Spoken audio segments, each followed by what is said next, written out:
Okay, testing, testing. One, two. All right, great. Audio is working, and go ahead and see. You guys talk on your end, and let me see if I'm picking you up. Yeah. Can you hear me? Yep. Maybe you can do it next, Lynn.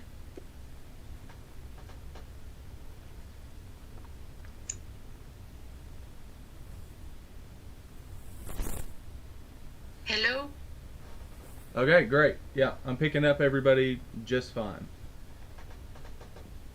Excellent.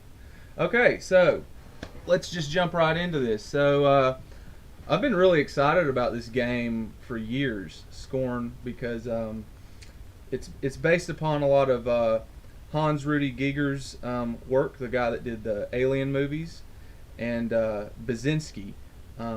He was a guy that did a lot of real surreal type paintings, not quite as erotic or biomechanical as Giger, but they're similar in that it displays like an alternate dimension of reality where things are a little different. Things are a little more organic and fleshy. They're not as mechanical.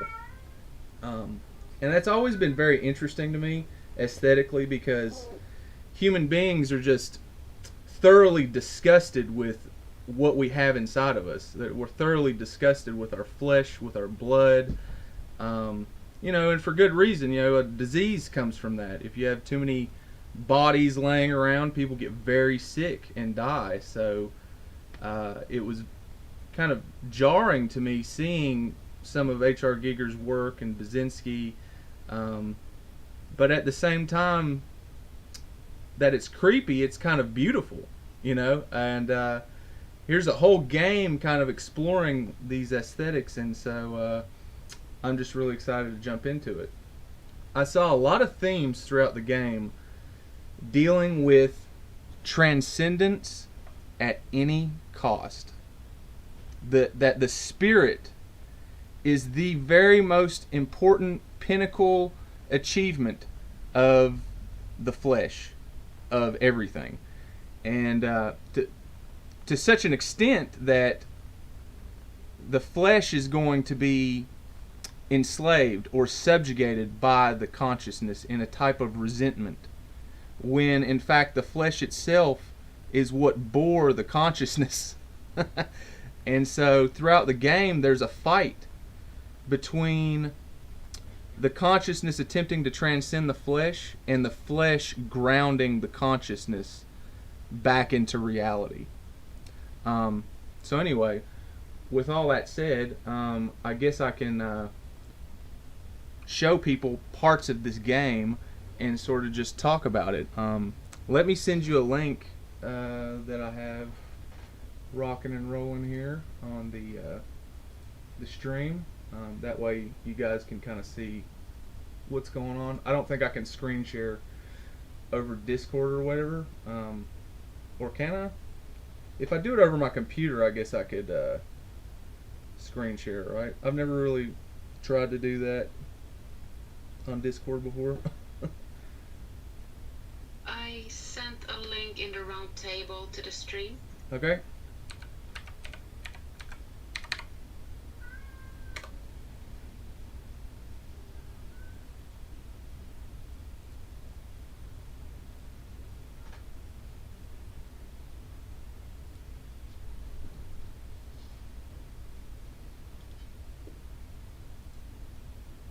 Yeah. But Okay. anyways, one thing that made me think of regarding like what we had talked about was about like the formless realms and like these kind of different like realms.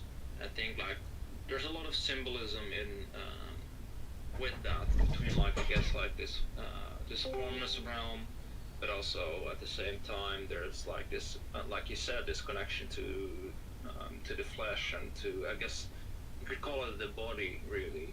And I guess there's like some kind of like I guess like split in that where it actually should be like together in some way.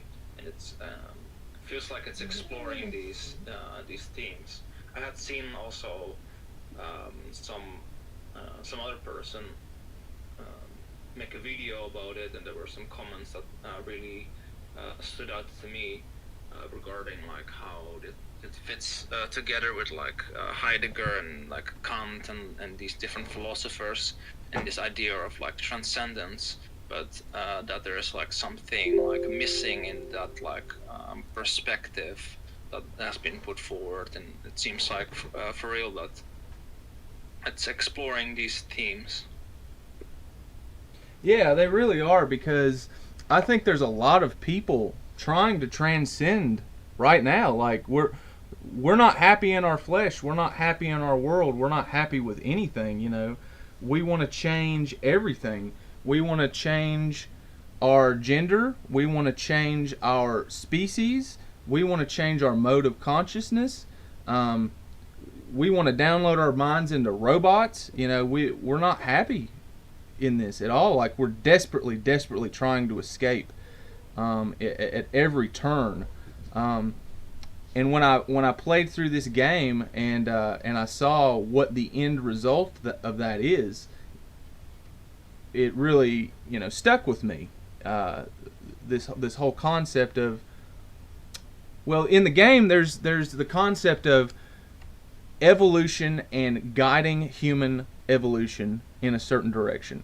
And that direction that they bred human beings in led to the head evolving away from the body and detaching from it, killing the body, but the head lived on to where it could integrate into other bodies that people grew in these weird biomechanical chambers that were more perfect, and they could just pop their head off and switch it to whatever body they want. They could be a giraffe person, they could be a bird, they could do blah blah blah, whatever. They turned the brain into like a pilot that could detach and move from place to place. In principle or in theory, that seems like a great idea, how versatile. But humans no longer had families. They no longer loved each other. There was no spirit left. You didn't have a mom and a dad that loved you. You were born out of a machine. And people didn't really think that through very much, how important and integral that love is for all of life. Like you don't see many animals out in nature just having a child and then not caring about it. Most of them like will lick their head clean and show them how to get food and water and how to hide and run and what to do. That's love right there. It's like, I care about you, I care about the future. And in this place, in these concepts, in these dreams that humans have now, there is no love in that future. There's nothing at all like that. It's just like the religion now is science, like progress. We must do everything and anything possible to move away from mudfish that we were coming out of the ocean onto the land, and we got to keep going. We got to keep going. And my question is, at what cost?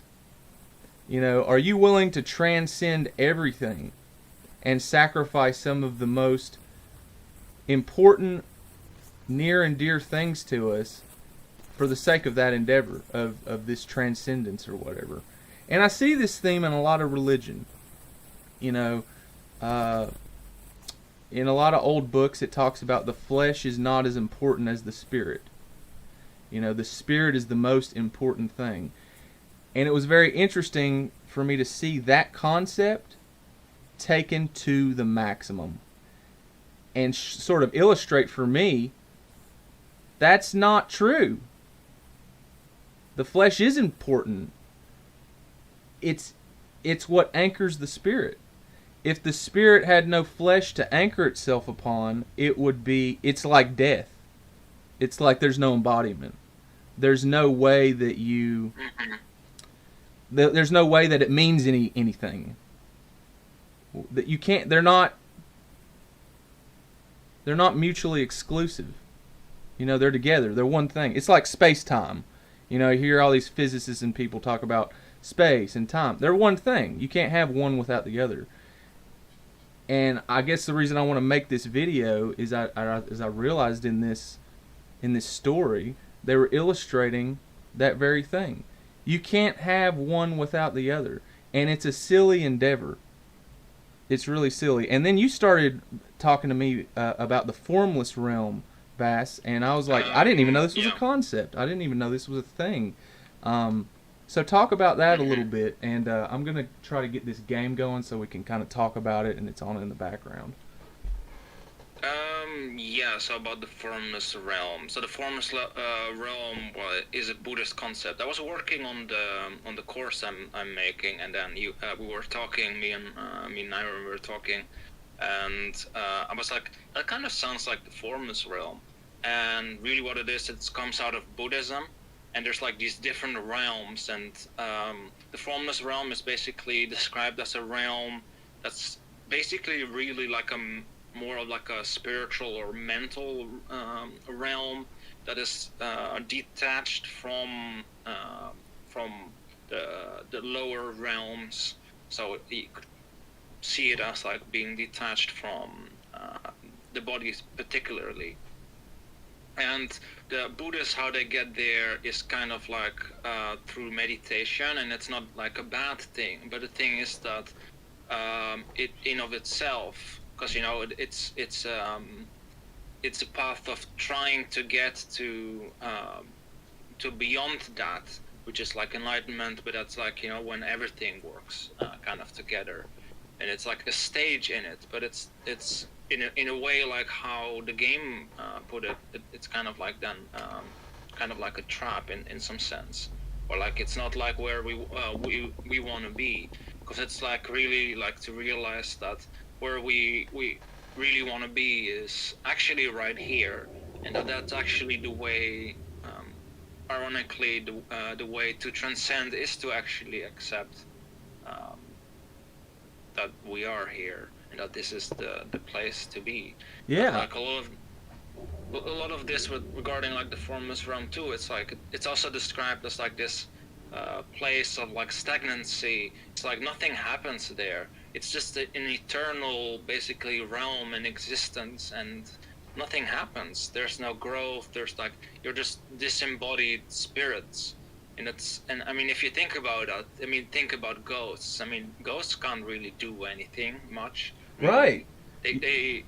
One needs a body to be able to do things. If you're just mind, there's nothing you can do, and that's kind of like even though, like, you know, the mind in and of itself is not a bad thing either. It's just that it's all about like the balance between these things, and I really like see that within the game of Scorn too, like how there's like this balance trying to be found between these things. Yeah. And yeah, I think also like it reflects a lot regarding like I don't know, elements of within the culture. I wouldn't say like all of it, but at least elements within the culture that I guess is like struggling between these two things. And yeah, they are. It's a real struggle between, you know, do we accept reality and where we came from and the path of our ancestors? Or do we want to throw the baby out with the bathwater and just proclaim that we have it figured out and we don't need the ground to walk on to fly?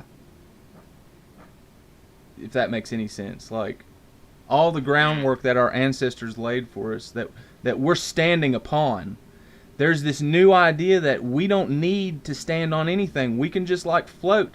And that's a fantasy. That's impossible. Like, you cannot do that. Everything will fall, including you. Birds can't fly forever with nothing to stand upon, with nothing on the ground to eat, with no water to go drink out of. And that's kind of where I'm seeing our thinking going. And I see this game, Scorn, illustrating that in a really beautiful, terrifying amalgamation of different art styles and concepts and aesthetics through the flesh. This thing that disgusts us so much, but it's where we all come from. It's it's a weird rejection of yourself, and it's a war between the mind and the heart and the mind. It's the bridge between them has been blown up, and they hate each other, and they need to get reintegrated. They need to marry each other again. You know, and I don't know exactly how to connect this all to this Carl Jung type stuff that we talk about a lot, archetypically speaking. I'm not that. It's just an exploration, really, on my part, because I don't know what you guys are going to see when I start talking about this. So when I'm playing through this game, just tell me if you see anything cool that pops up in your mind and let me know. Are you all able to see the stream? Did you see the link that I connected in the chat? Yeah, I have seen it. Also, hey, Rain. Okay, cool. Yeah, I see it.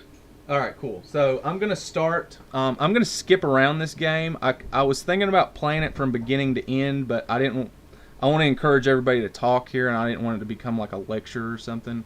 I could do that, but that's just not as fun for me. So I'm just going to kind of skip around. The level I'm about to go to now is called the Genesis Wall. And this is how these people are born into the earth. They don't have sex anymore with each other.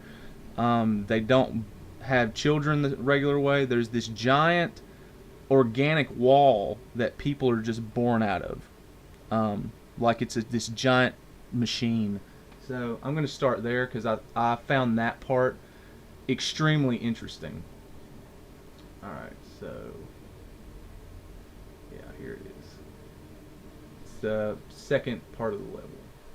Act 2.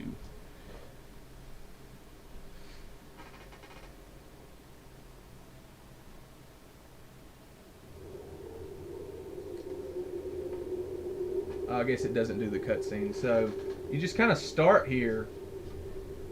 You came out of this sort of like pregnant looking belly thing, and you just fell out onto the ground here. And you just don't really get any explanation. There's no dialogue. It's just the vibe. And here you see some people, they were born and they just died right off the bat. They just didn't even have a chance.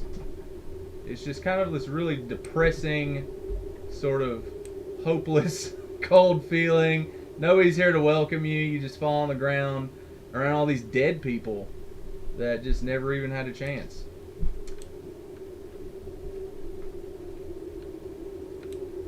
And I think this is a play on the Garden of Eden, like hell. Like this is a wall. You can't get out of this little city that you're in. This sort of walled hell. But I think that's what they were going for with this whole concept here. And of course you can look down. Not very many video games do this where you can actually see your body. And he's all fucked up. Like, this dude does not look like he's having a good time. It doesn't look like anybody's loved this dude ever. His DNA just does not show that they evolved to love each other. Their skin doesn't look very soft. His lungs are kind of out of his body, sort of. I don't know. It's all fucked up. They seemed to think it was a good idea at the time, but it just didn't turn out the way they thought it was.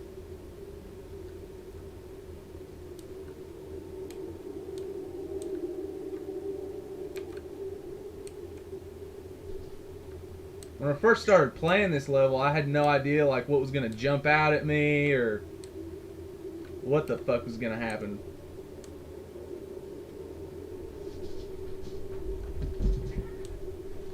The worst part's probably you can't even see the sky. You're totally blocked off from everything, from any connection to nature whatsoever. You're just in this flesh desert full of dead people. And this is kind of the first glimpse that you see of parts of the city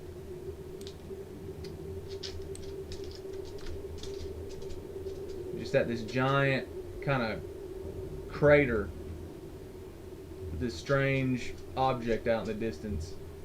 I mean, it's really cinematic. It looks great. It looks like a piece of art brought to life in a game.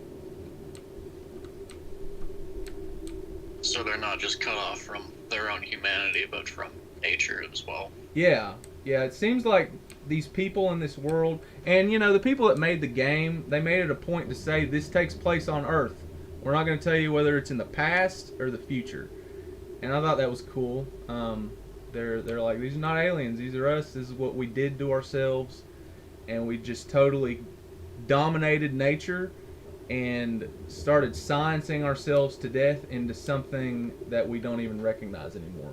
When we get to another part of the game, which is what I refer to as the church, you start to see murals of humanity's past and where they used to have families, and they intentionally changed themselves into all of this because it became like their religion.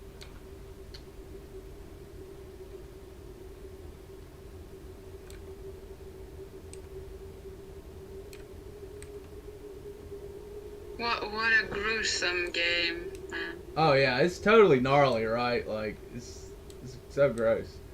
But you know, when I was a kid, when I was like 5, the movie Alien came on Sci-Fi Channel, and I started watching it. And when they went in that weird little wishbone spaceship, I just like my eyes were glued to the TV. I'm like, what the fuck is that thing? Like, what is that dude in that chair? What is all this shit? And I found out who made it, this H.R. Giger guy, and I just got super into that whole aesthetic for some reason. I don't know why.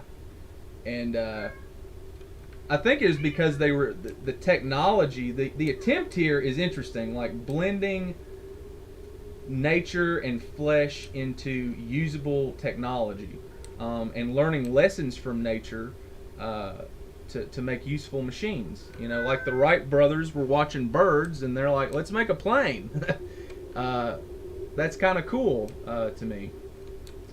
But of course they made it, you know, it doesn't move its wings like a bird. It has to have a propeller to move. But still the idea, the concept is derived from nature. But what if instead of deriving it, like these people, you just copy it? And instead of building things, you can grow them. How would that affect your culture? How would that affect you? If you can grow a car, why don't you have your wife not grow your children anymore? And I guess this is what happens. And also, you know, for thousands of years, necromancy in Islam and Christianity was banned. Like, they would kill you if they caught you, you know, doing surgery, trying to look inside anybody, because they thought you'd be trying to bring the dead back to life. And that's a big no-no. And I thought about that throughout this game. I was like, I see why they did that. Like, I guess this is what happens when you get in there. And so what is the line, really? What's the line human beings need to draw in the sand of, you know, like, have you seen these new babies? They're going to grow in pods. You know, is that a line we should draw, or is that okay? I don't know. Personally, I would say like that a child needs the mother and really like to like regarding like the baby. It's like it should be in the womb of the mother in that sense. Yeah. To grow in there, because there's like a connection between like child and the parent already like in the womb, and that is something that it would lack. I think there was like some particular, I think it might have been a TV show, and I think I might have also read something about this kind of like idea regarding like these artificial wombs, and that it's most likely not going to work. Right. That the children wouldn't survive because it doesn't have this bond that is crucial. You know, I think a lot of these things,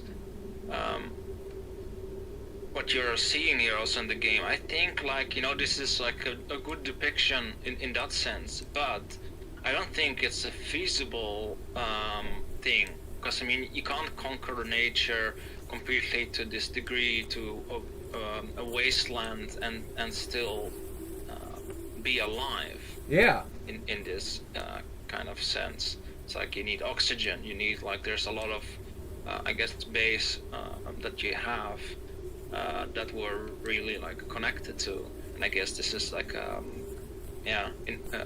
visualization of like an attempt to escape, and it makes me also think about, in some sense, like this like some of these like Gnostic sects, like not all of them, but some of them that were a bit like really like weird about the body, like Yeah. how it's evil and material is evil, and we need to get away from it, and we need to like transcend into the formless realms.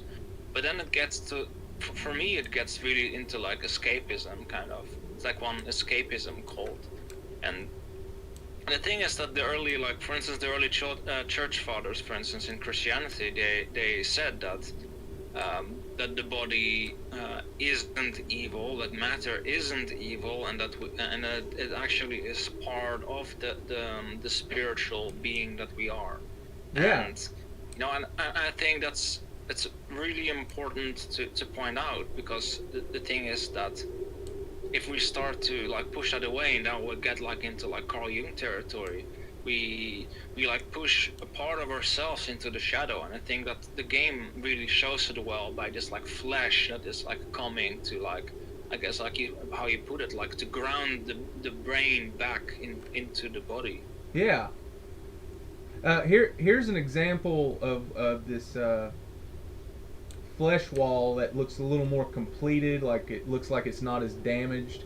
The backstory of this game is there was a great war between, so the humans started branching off in different evolutionary paths, and when they did that, their minds started to think differently, and when they started to think so differently from each other, they fought, because one side would use the other side as like a type of fuel, and they didn't like that anymore, and so they rebelled against them and started like blowing up their flesh wall here and trying to stop the production and blah blah blah. This didn't just happen naturally, according to the story. It was a big build up, but we'll get to that part later. I just want to give a little backstory why the ground looks all broken up, like, and why all this shit looks fucked up and stuff. They threw all kinds of bombs at each other, and everybody ended up dying. And the only thing that's left is this flesh wall that's just automatically growing people and dropping them out when everybody else is gone.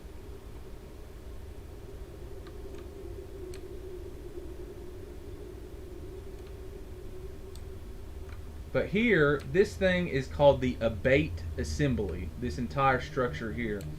And what this structure here is for is, as all the people come out of the wall and are dropped down, they come here and they go to work. This is where they work. This is like a factory. And what they do is they start sorting out the people that are healthy and the people that are not. And the people that are not, well, they turn them into Soylent Green, basically.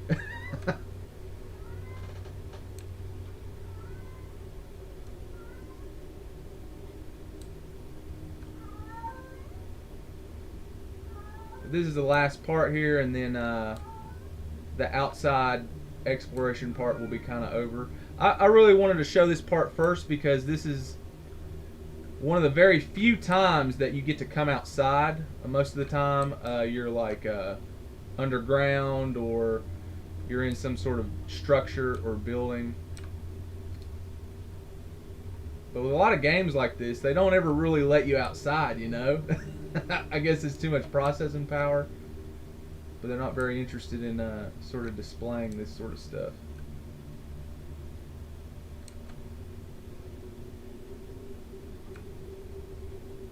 Yeah, that's the wall. So let's go on into this little factory thing and see what kind of fucked up shit they got going on in here.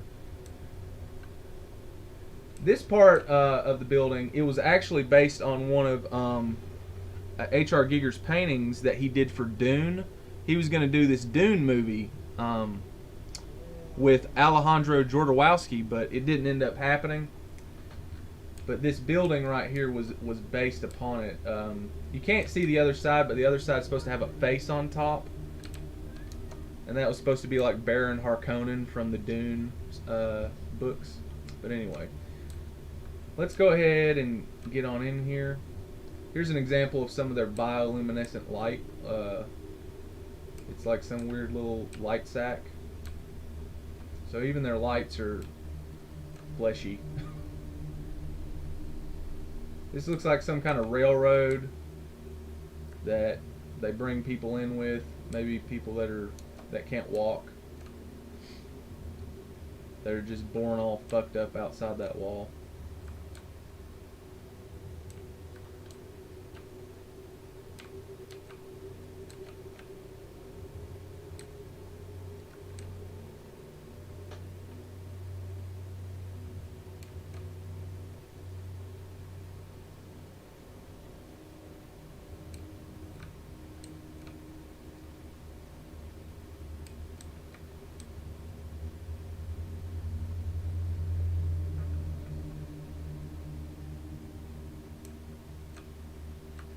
I don't know what these things are.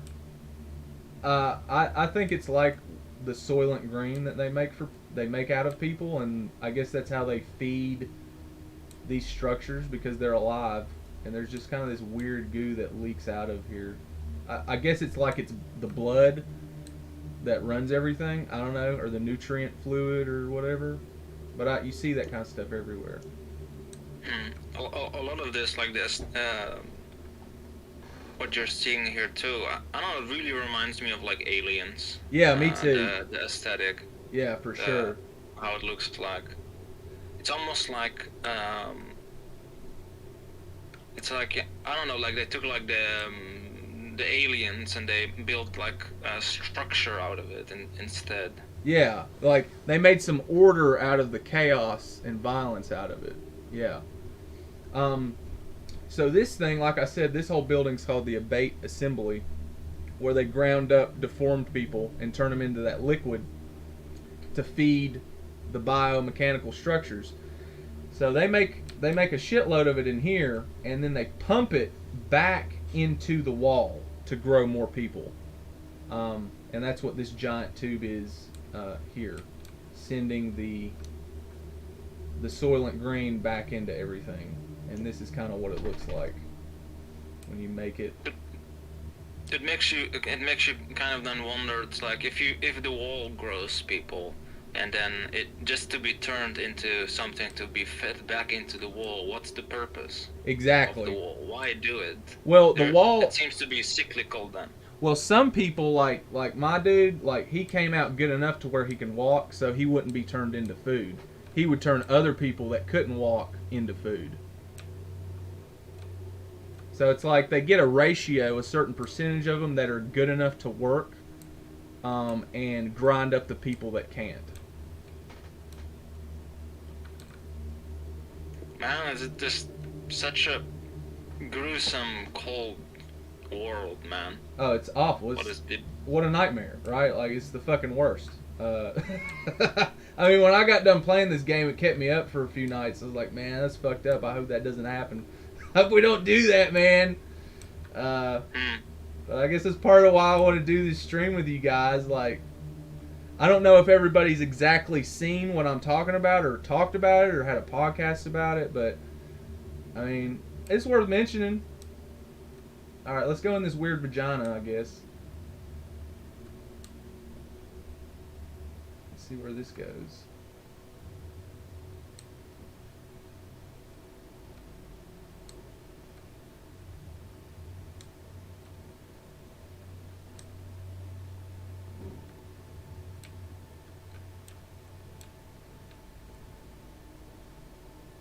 There's a thing down there.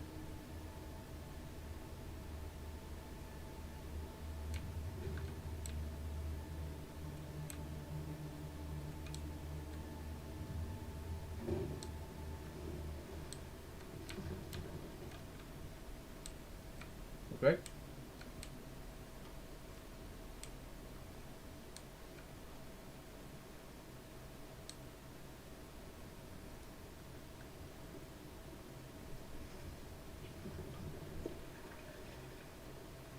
Yeah, I don't know. A lot of this, it's just, man, holy fuck, what's that? You know, I wish I had a gun. I just have. I have nothing. Okay, so this room, these growths or something, Hmm. are like a bunch of people thrown together to create that Soylent Green. This is basically uh, what the Soylent Green looks like, for lack of a better term. Um, and you know something went wrong here, and it's clogged up, and it's not sending the nutrients out through that um, tube there anymore to the wall. So the wall is everything's dying, everything's fucked up, nothing's working, and since people can't breed naturally anymore, there's nobody left. It's just all kind of fucked.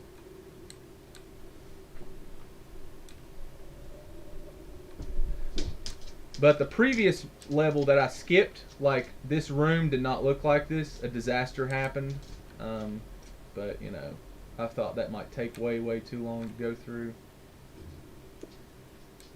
Yeah.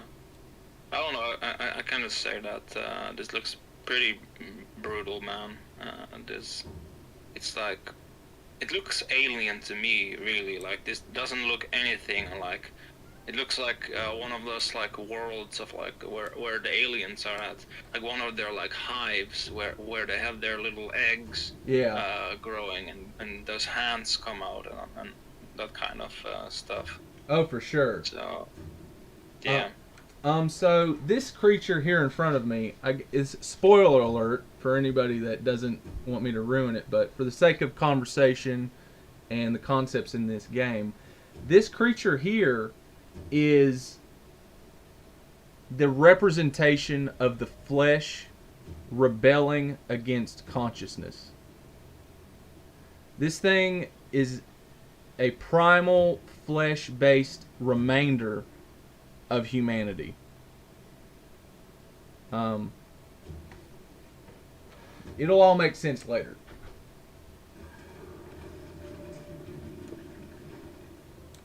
I don't know, and a lot of this seems like to me like if you take it, if you talk about it in like union terms, if you would take this entire world as like I guess the psyche of a person, it would be like they completely I guess repressed anything that has to do with the body, and then and like I guess instinct, because I mean that's what it makes me think of this like kind of being, and Yes. it seems to be like completely split.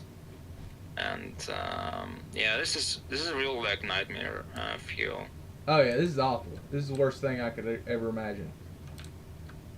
This thing right here is a heart.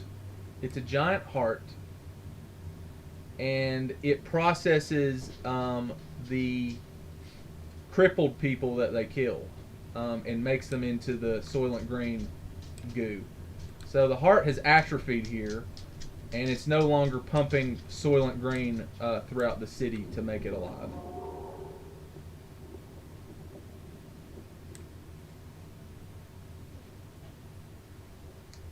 This here is where they refine the Soylent Green a lot and make it hyper pure.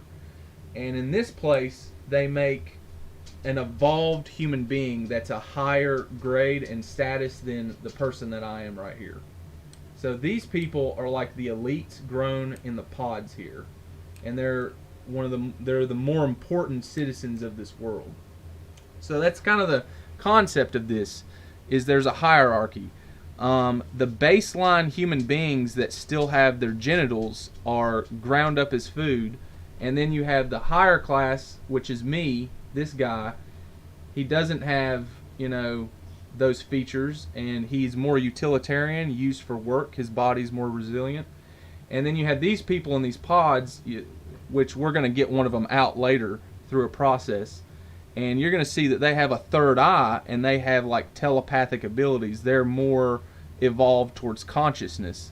And then there's yet another stage after them, which are just floating heads, and they're considered what are they called? The ascended the Ascendant people in this game or something like that. I can't remember, but I had the art book and I can pull that up later. Here's one of the first examples that we get of a computer. This is kind of how the computers are here in this world. We don't have the proper device to interface with it, but we'll get that stuff later.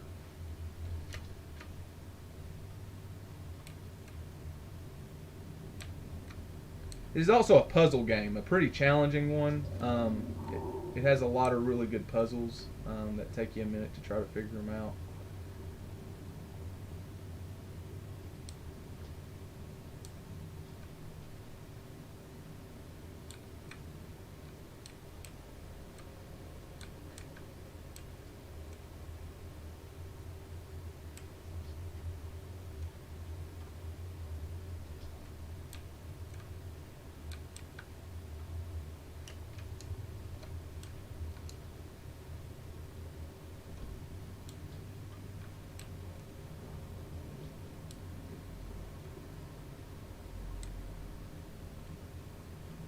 This guy's got something here.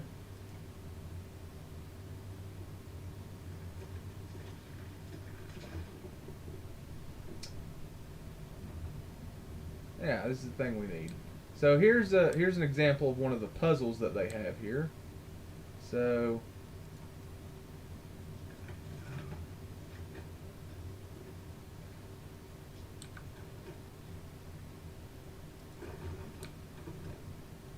you got to line these things up here.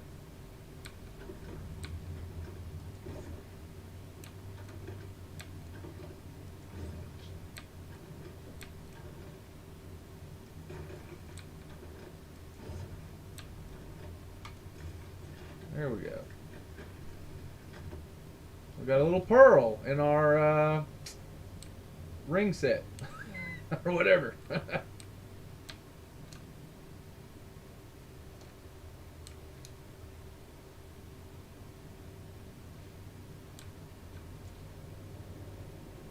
So at first I thought, oh, so the goal of this character here, of me, is to restart the civilization, right? Like, we got to get everything going again. Like, this is bad.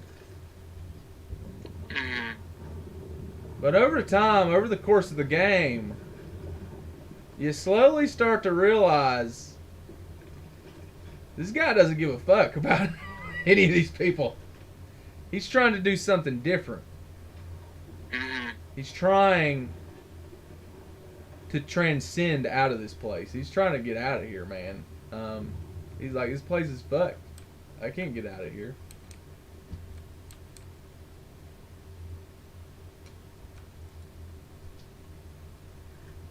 I like how you got to stick all your fingers in there to get this elevator to work.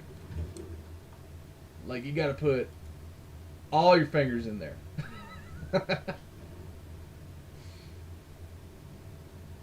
You got to get real gross with the elevator to get it to move. That goes nowhere.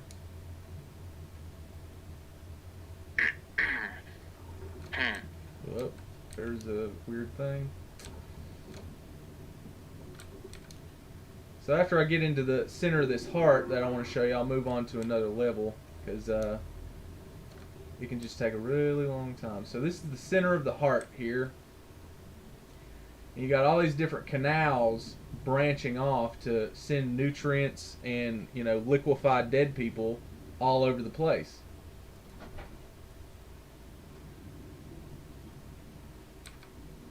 You can kind of choose what direction you want to go in. Say we want to go over here.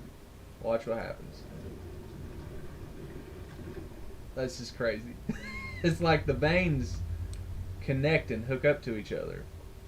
So here is what the lowest class of human beings look like. And these are the people that they grind up and they didn't get quite liquefied so they can move along these passageways. And so in one of these stages we'll have to go through the process of liquefying them and restarting part of the heart to get on to the next stage.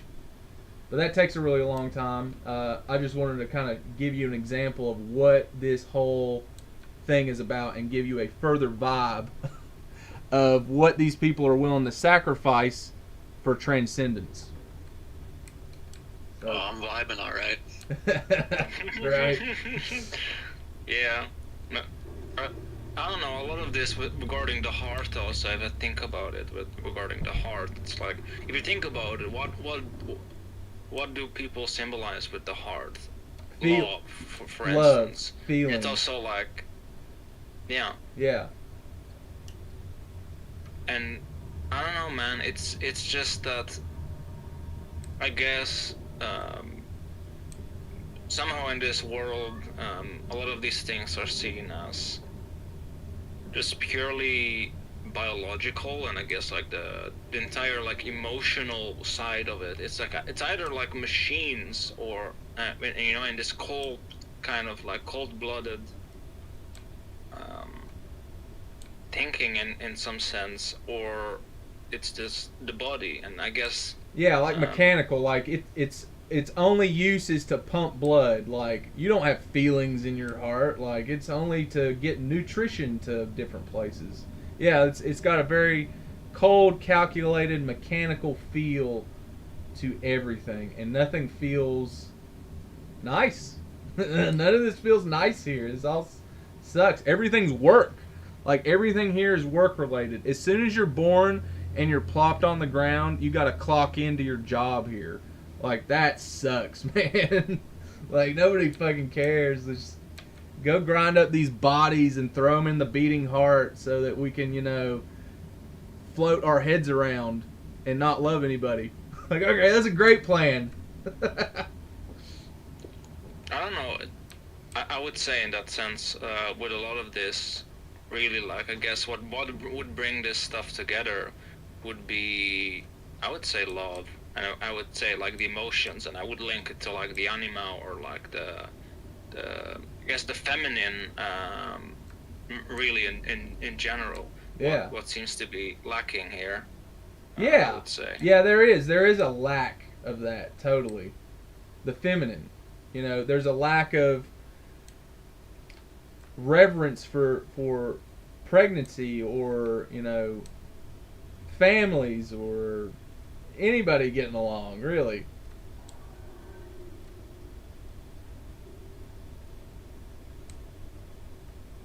But it also relates to like the, I guess in some sense, like the emotional side of us humans. Yeah. Like what people would see as irrational, but it's like it's the emotional side, and it's like part of us too. And it seems like this is not really in there, which makes it into like such a like organic, like kind of dead world as it is. Yeah. But it's like there's this like this balance is possible, but it kind of requires a third thing that seems to be like missing here that I'm not seeing. Yes, it is not here. You are correct. And this is an example of what these pods are. There's people in them growing. This thing is the closest thing to a woman that this place has. That thing up there, that red kind of belly looking thing, is a womb that you'll see later on when they had older statues, when they first started this technology of growing people. We'll get to a place where you'll see this, but instead on top it will be a woman with breasts holding this red belly to create these people. So kind of what I was getting the sense of is women didn't want to have children anymore, and they wanted to scientifically go through the process. And 1,000 years later, this is kind of where you end up. We'll get to that part here in a minute, because the part in the church, when we get to their church, is very interesting, and it really is going to bring together all these concepts we're talking about flesh and consciousness and the fight between it. So here in this next part is pretty disturbing. for those of you that are, squeamish and don't want to see stuff. This whole game's like that. I guess I should preface the whole thing, but this part here in a moment is something. So this is the nutrient fluid that goes to this device to power this fan. And we gotta basically kill this thing and starve it to go to the next stage, to stop that fan and move on.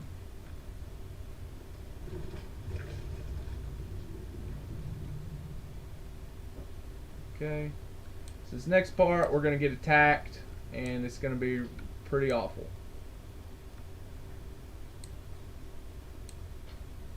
Not really any way to avoid it. After you reduce everything to the rational, yes, why not get rid of the bond between mother and child and Right. start making a worker class and treating everything like numbers Exactly. and incorporate machinery into everything? They probably took away their feeling of pain to Yeah, accomplish all this too, absolutely. because it's gonna hurt. Oh yeah. It's gotta suck to live this way. I don't know. I was reading about this parasite thing that helps you use weapons. Yeah, so here is the parasite, and it's attached to us now. There's its arms going inside of our guts. Friendly little guy. Yeah, and this thing is the representation of the scorn our flesh has towards our consciousness, which is per the title of the game. This thing is the representation of scorn itself, of the flesh rebelling against the spirit that betrayed it in the first place. Because the flesh is not having a good time here either. There's no love for it. And this is the metaphor or the analogy for that in this whole entire thing. Your character, the guy that is walking around, he wants to transcend his consciousness. He wants to leave this flesh. The flesh wants him to stay. It's holding on to him. I think it's kind of interesting how it's holding on to him. It doesn't want to let go of him. He's the last thing that's alive in this place.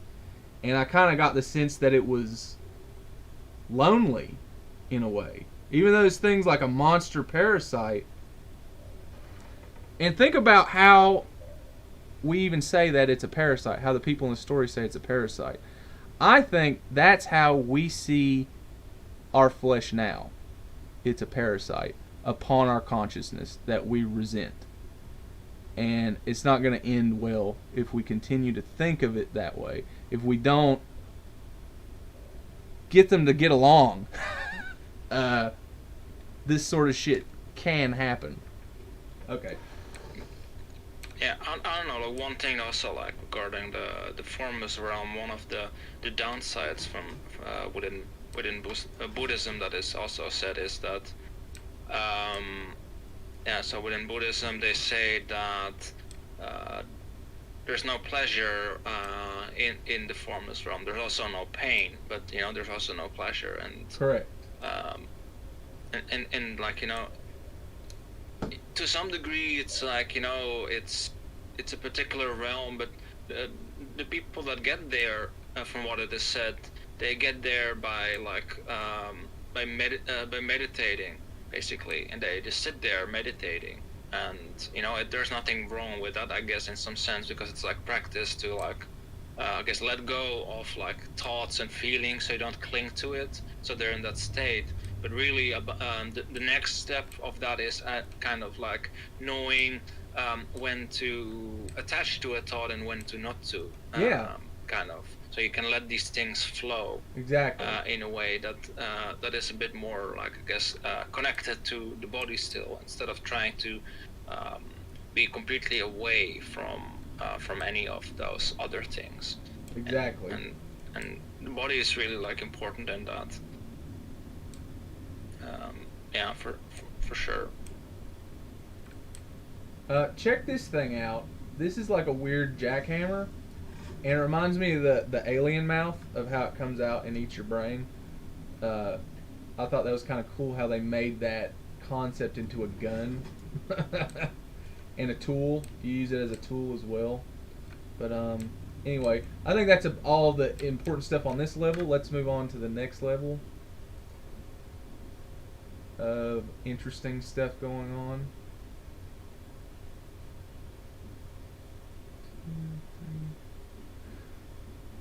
Let's see. We could do the crater creature. That would be interesting, I suppose. But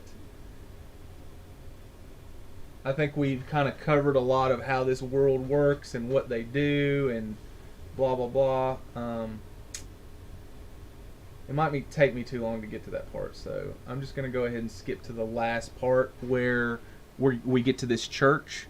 And you can see some of these murals and some of the more heavy concepts. But I can just kind of preface this. The crater creature, there's a giant creature in the center of a crater that they've enslaved. And that's where they get more flesh and experiments and to make more of these ascended beings that they want to interface their floating heads with. But I don't want to take up too much time doing that. I really want to get to sort of the consciousness concept. So we're going to go to the church. We're going to go to their holy part of their city where they do the last stages of what they consider human evolution to escape reality, to escape the flesh finally and get into heaven, their concept of heaven, their concept of transcendence. I wish we would have done the cutscene where you kind of do the approach to the city, because this is a very interesting looking city. This looks there's no machinery here. This is all aesthetically beautiful. There's not any kind of pumps or people getting dissolved or anything like this. This is where the royalty comes. This is where the high level conscious beings come to look at naked women statues. Spread Eagle, I guess, is this place. This is the orgy penthouse.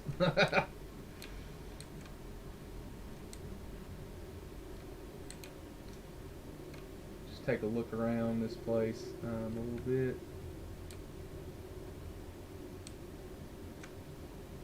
You can see the sky a little bit more here.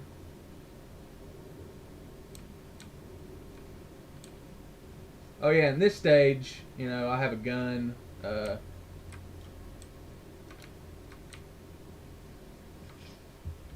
Oop, I didn't mean to do that. But yeah, you get all these different upgrades. I got this crazy little coral reef thing that heals you. And then you have that thing in the middle are your bullets. Like your bullets need to... How do I do this? I forgot. You can switch guns. I can't remember all the controls right off the hand, but anyway, those bullets are alive and they have to live in that coral thing, and then you pull them out when you need to reload. I guess I could shoot a bullet and show you. And you take it out, take a little bullet out, and you put it back in there. So gross, but it's pretty cool. Alright, this building here in the center is the main church. The rest of it is like, you know, living quarters and weird little laboratories where they experiment on people. And, you know, before they, I guess, quit banging, they got obsessed with big old wieners. All these statues got big old cocks everywhere.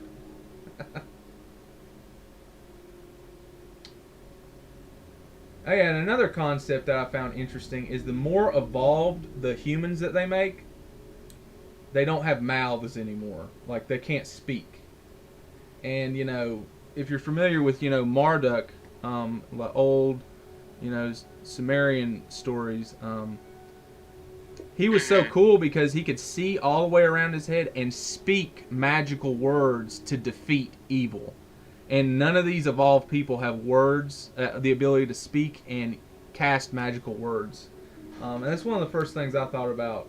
Like, you guys are not evolving in the right direction. Like, you can't even talk. They had the little third eye here where they can, like, be telepathic with each other, but they can no longer sing songs. They can't talk to each other. They can't laugh. Like, I guess like the need for I guess telepathy has like taken away that need to speak verbally to people, but I do think like we lose a lot in that way if we would like I guess go that way. Totally. So indeed, like you can't sing songs, you can't like do a lot of things in the way that we do now. Not at all. Here's an example of one of their older, like, womb devices, like birth chamber things. You know, the people that were in here already came out and were born. But here's an example of that red liquid, and she's like holding it like she loves it. But she herself has no mouth anymore either. And she's kind of like stuck on this spot, just always birthing children. And another thing about their birth process is they don't come out as babies. They come out as fully grown adults ready to walk and work. And so that's what this whole place is like a birth chamber for royalty, high-level people. And that's what these statues are and represent.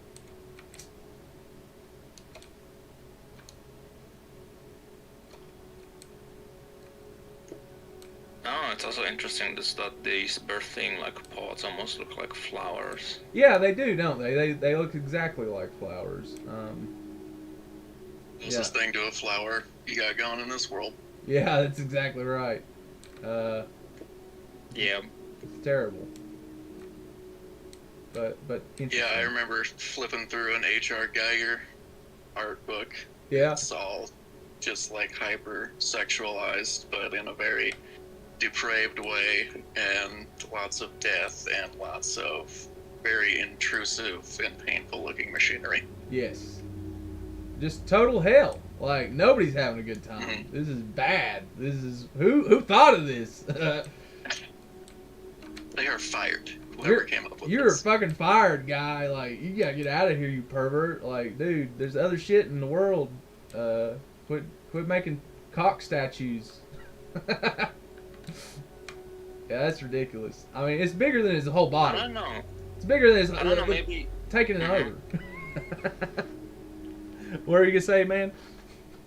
Oh, I was gonna say like, I'm just thinking because I mean this game is all about this like dichotomy between like I guess the mental realms and the flesh.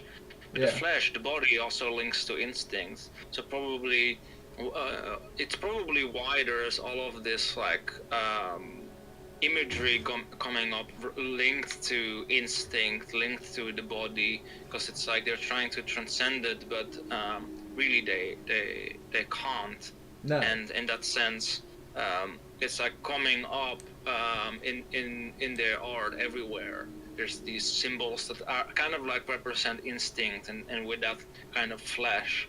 Oh yeah. And in some sense that, I don't know, it seems like there's a lot of that kind of like fertility and like instinct kind of symbolism in a lot of this, but then they want to like transcend that all. And it seems like it's very I don't know, interesting. It's like that there's both all of this like this kind of like symbolism in it, but then there's the symbolism of like wanting to escape from that and to go away from all of that at the same time. And it's kind of like, I don't know, this world is also kind of like depicting it as being very cold, very like calculated.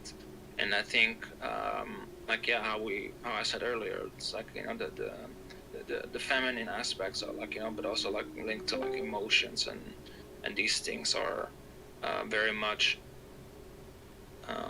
missing and needed. I think that if one would add these things, to this like concept, this like concept that is this world. It would transform it completely. It wouldn't be like this anymore.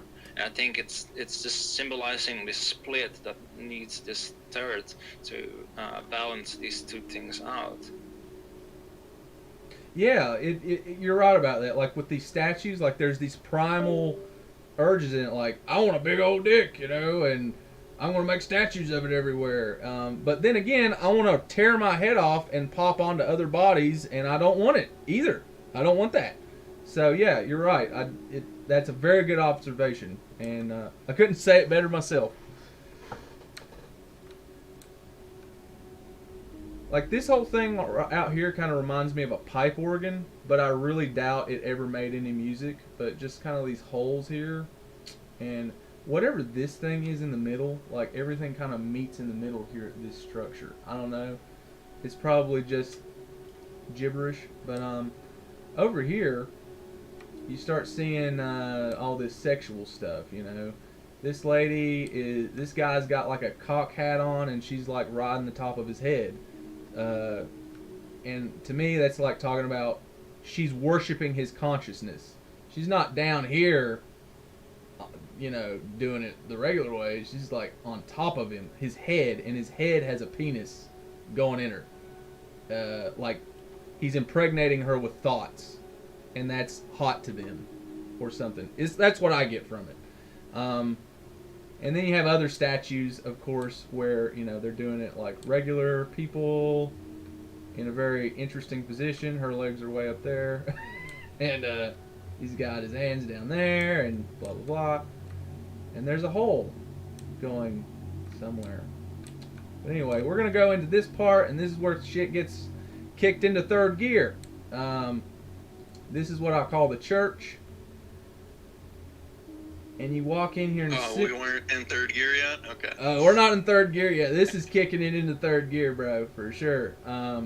This is the church, and I think it's very interesting. As soon as I walk in here, you're flanked by these two statues having sex with the consciousness of the man, not with his penis. And then you have, in the center of the room, a 6-armed being in the middle, with each arm holding a different tool. And that immediately reminded me of like kind of the Hindu stuff that me and you talked about, and then you brought up the formless realm. I was like, oh dude, that's what they were going for. I was just ignorant of that stuff. I didn't know. So I really wanted to get you guys in here in this church and kind of analyze it and tell me what you think about it. Yeah, thanks for sharing. Yeah, man. Yeah, no problem. Thanks for listening. Because I was just hanging out in this room after I beat it for like a day or two, just kind of thinking about it. I didn't quite know what I was looking at, but it just started to all come together of what they're really trying to say with this story and this game and this artwork in this room.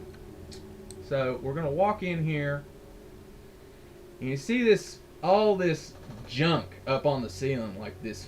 And it doesn't look like the usual flesh. It's kind of got a purple tint to it. You know, it's kind of in this spider web, you know, webbing out even in between the strands, going in every single direction possible. And you get up on this thing, and it's just like some terrifying fucking monster, with its intestines just flying out and going back in its mouth. Like, what the flying fuck is that? That's just awful. What is the purpose of this? Do they worship this thing? Is this thing another tool? Is it alive? Is it part of the hierarchy? I don't know. What's going on? So we're going to move deeper into the room here. But before we do, there's a pit underneath this creature, this 6-armed being. And inside... Just one thought that I had is like regarding like the worshipping of consciousness, or like the kind of that part of I guess the human being seems to be like indeed like central to it. But also like, I guess think about tool use. What one it's kind of like, again, like a symbol of consciousness in of itself. again too, and it seems to be like central in that. But also tool use is also like again like connected to technology within its symbolism too.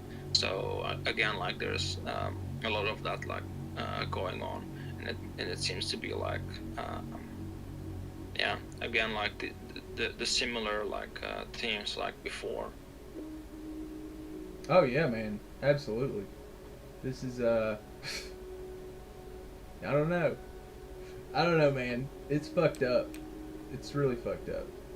What we're I about. don't know, and this like thing that is hanging there like behind the this like statue with these 6 arms with the tools. It kind of reminds me of like a neural network or like neurons in the brain kind of feeling. Oh, dude, Like yeah. in a weird like organic way. It's like they're worshipping the brain basically. Oh, yes. That's exact. You don't know how right you are. We're about to dive right into that. That's a great segue there, dude. So let's find out what this shit is on the ceiling here. So we're gonna go up here to the first mural.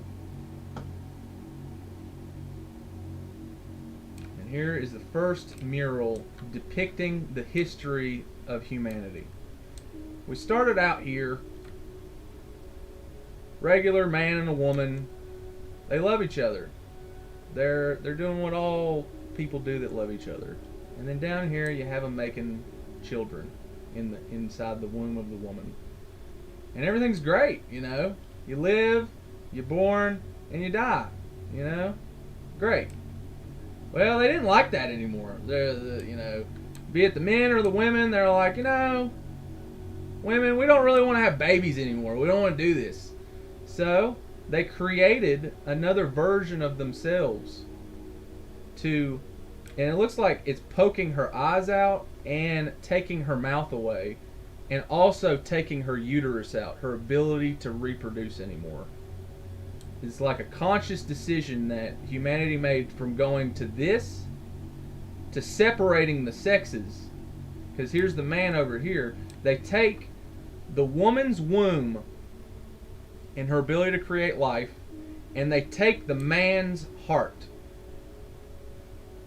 And they're both of these demonic creatures that they manifested, these multi-armed beings that they want to replace themselves with, are both like poking their eyes out and taking their mouth away and ripping the man's heart out where his spirit is and ripping the woman's womb out and her ability to create a future.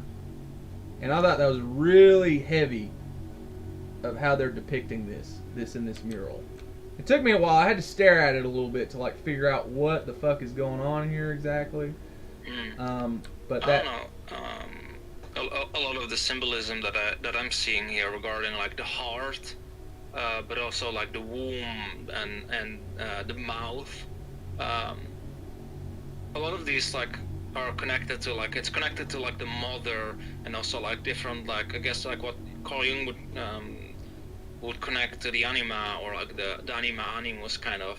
It's and really like it's the ability to also like to communicate with others, but also to communicate, I guess, this like relationship to the unconscious, and it's like the relating part of us that speaks through emotions, and it's kind of like what I'm seeing in there. It's like they took that part out. That's why this world is pretty doomed. It's kind of like an integral part, and it's actually the part that helps to transcend, because there's like these within Buddhism, for instance, there are these different realms, and they're also connected to these different doors. You have the door of the body, you have the door of the of like communication, of speech, they call it, and then you have the door of the mind, and you have to open all of these doors, and then the wind horse or like the chi, the life force energy can flow up, and that's in there. That's what they took out, this life force energy that can flow up and actually lead to an actual transcendence. like where you're not suffering anymore, where you're not going through all of these things more than I mean, I guess, you know, than is there already. Like you actually transcend that in a way that isn't this. This is just getting rid of the actually the life force that is actually needed to transcend. There's no wind horse or like this life force or chi in this, so there's no actual transcendence possible. It's only possible if you have that can open these doors. But they wanted to get rid of they wanted to get rid of two of the doors already. It's like they wanted to get rid of the door of the body, and then the door of speech they got rid of. So they only have the mind, the door of the mind. Yes. But then there is no transcendence possible, because you need all three to transcend. That's how you do it, not this way. And it's kind of like, in a way, it's kind of like spiritual bypassing by these people to try to transcend in a way that's it's actually not going to lead to an actual transcendence, really. Not in the way like how, for instance, the Buddhists would actually understand it, or the Hindus even, and a lot of these other like old traditions that speak of this as well. Yeah, this is awful. Buddhists were like meditating for, you know, hours or days at a time. I'm sure they had a purpose, but there is also kind of like a spiritual bypassing aspect to it, where they are denying their presence in nature and on the earth. So if you combine that idea with having the technology to actually take away those senses too, it's kind of what we're seeing here is the feeling I'm getting. Ooh, that's really good, dude. Yeah, because yeah, if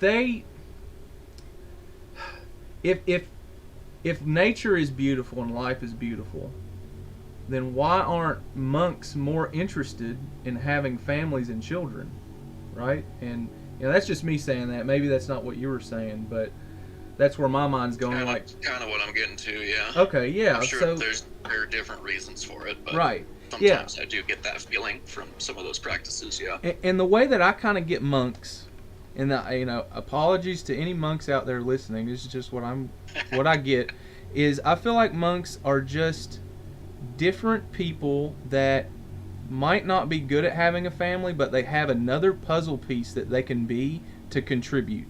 You know, because I watched some documentaries on some monks, like, you know, who are these people? What are they like?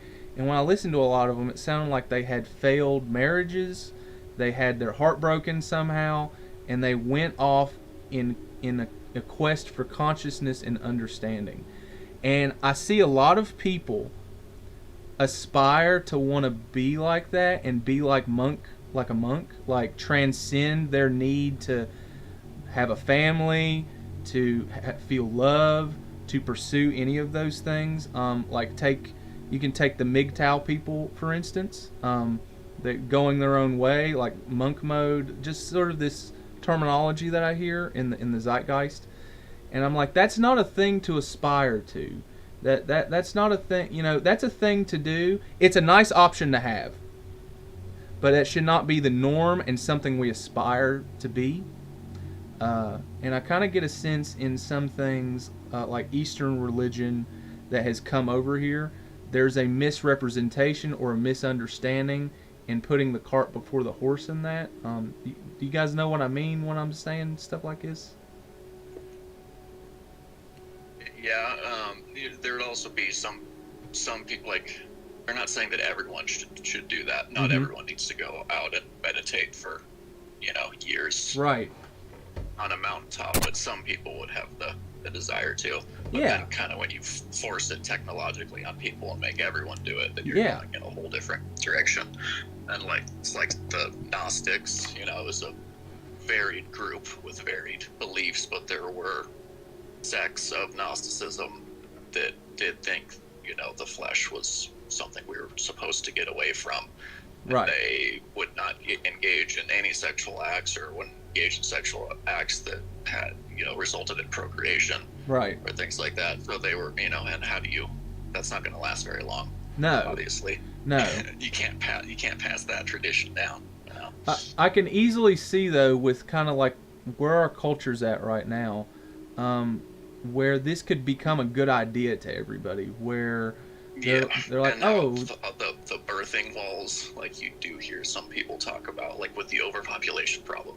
Yeah. People talk about like it's some horrible thing. It's like, well, we got some issues to resolve, but we can't just like right, give like up on humanity. How far do you have to go from taking aborted baby stem cells to try to cure cancer to aborting people on purpose to feed your skyscraper?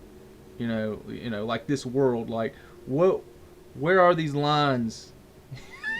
Where do you put these lines to prevent things like this? Things where people think it's a good idea to blind yourself, to take your tongue away, to take your womb out, to take your heart out where you don't feel anything, for the sake of transcending consciousness.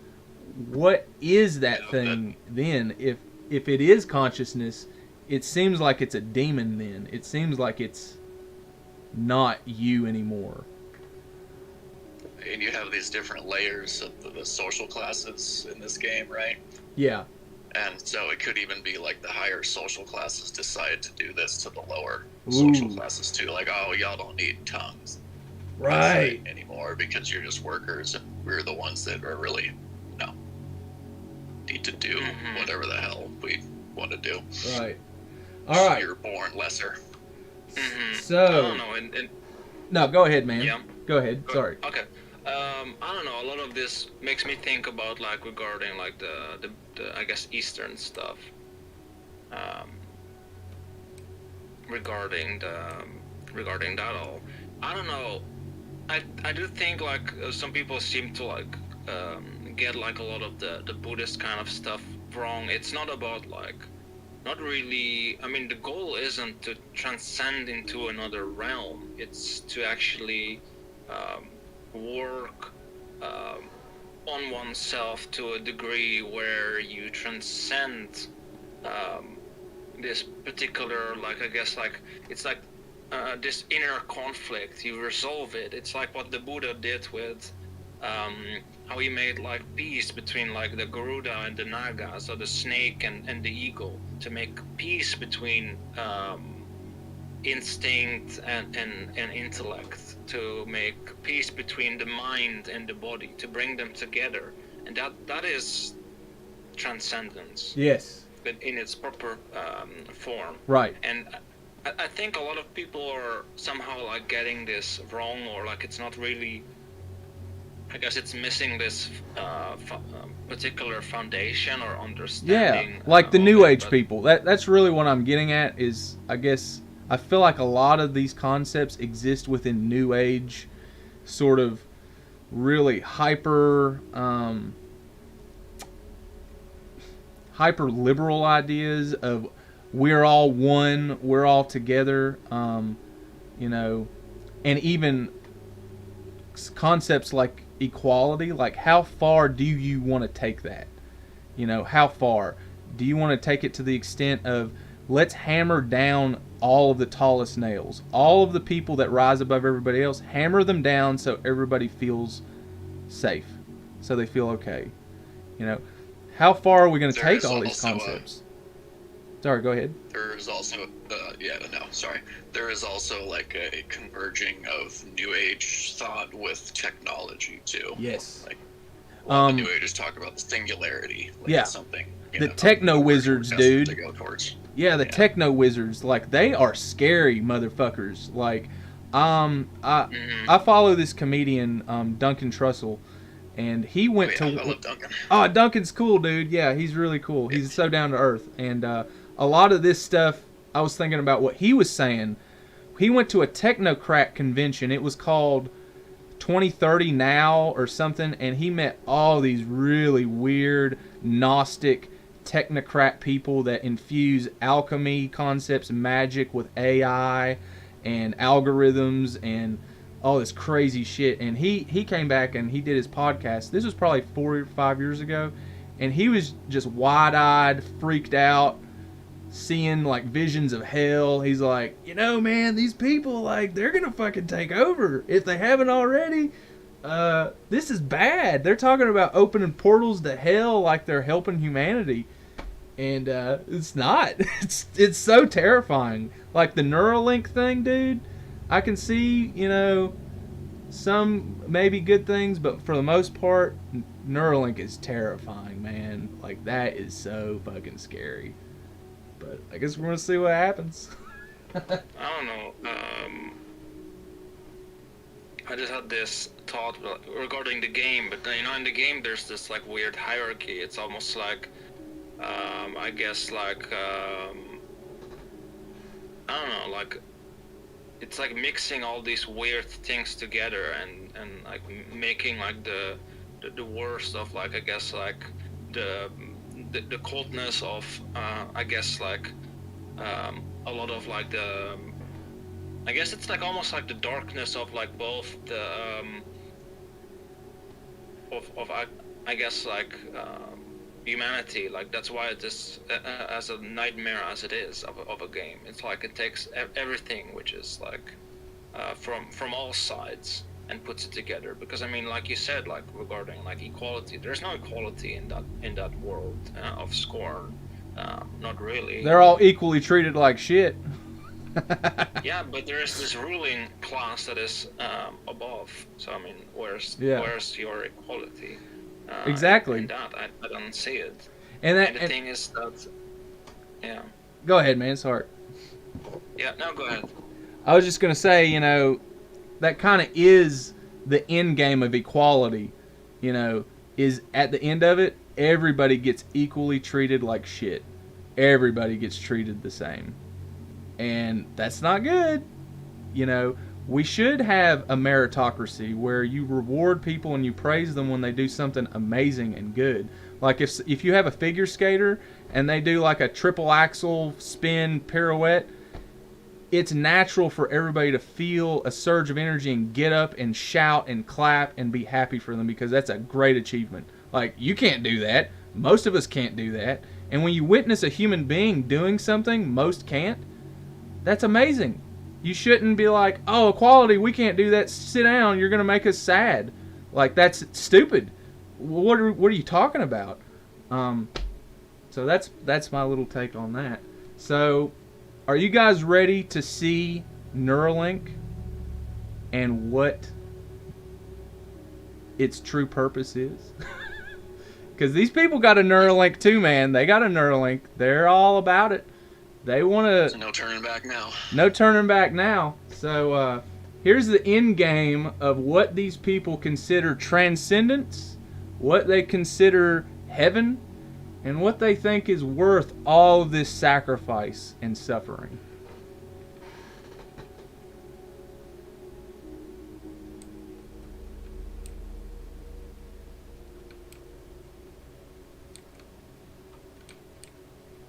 Yeah, I don't know, one thing, this game is just insane. Here we go. This is the transcendence that everybody's so obsessed about getting to. So they crucify you, and while you're alive, they cut your skull open and connect your neurons to the ceiling here.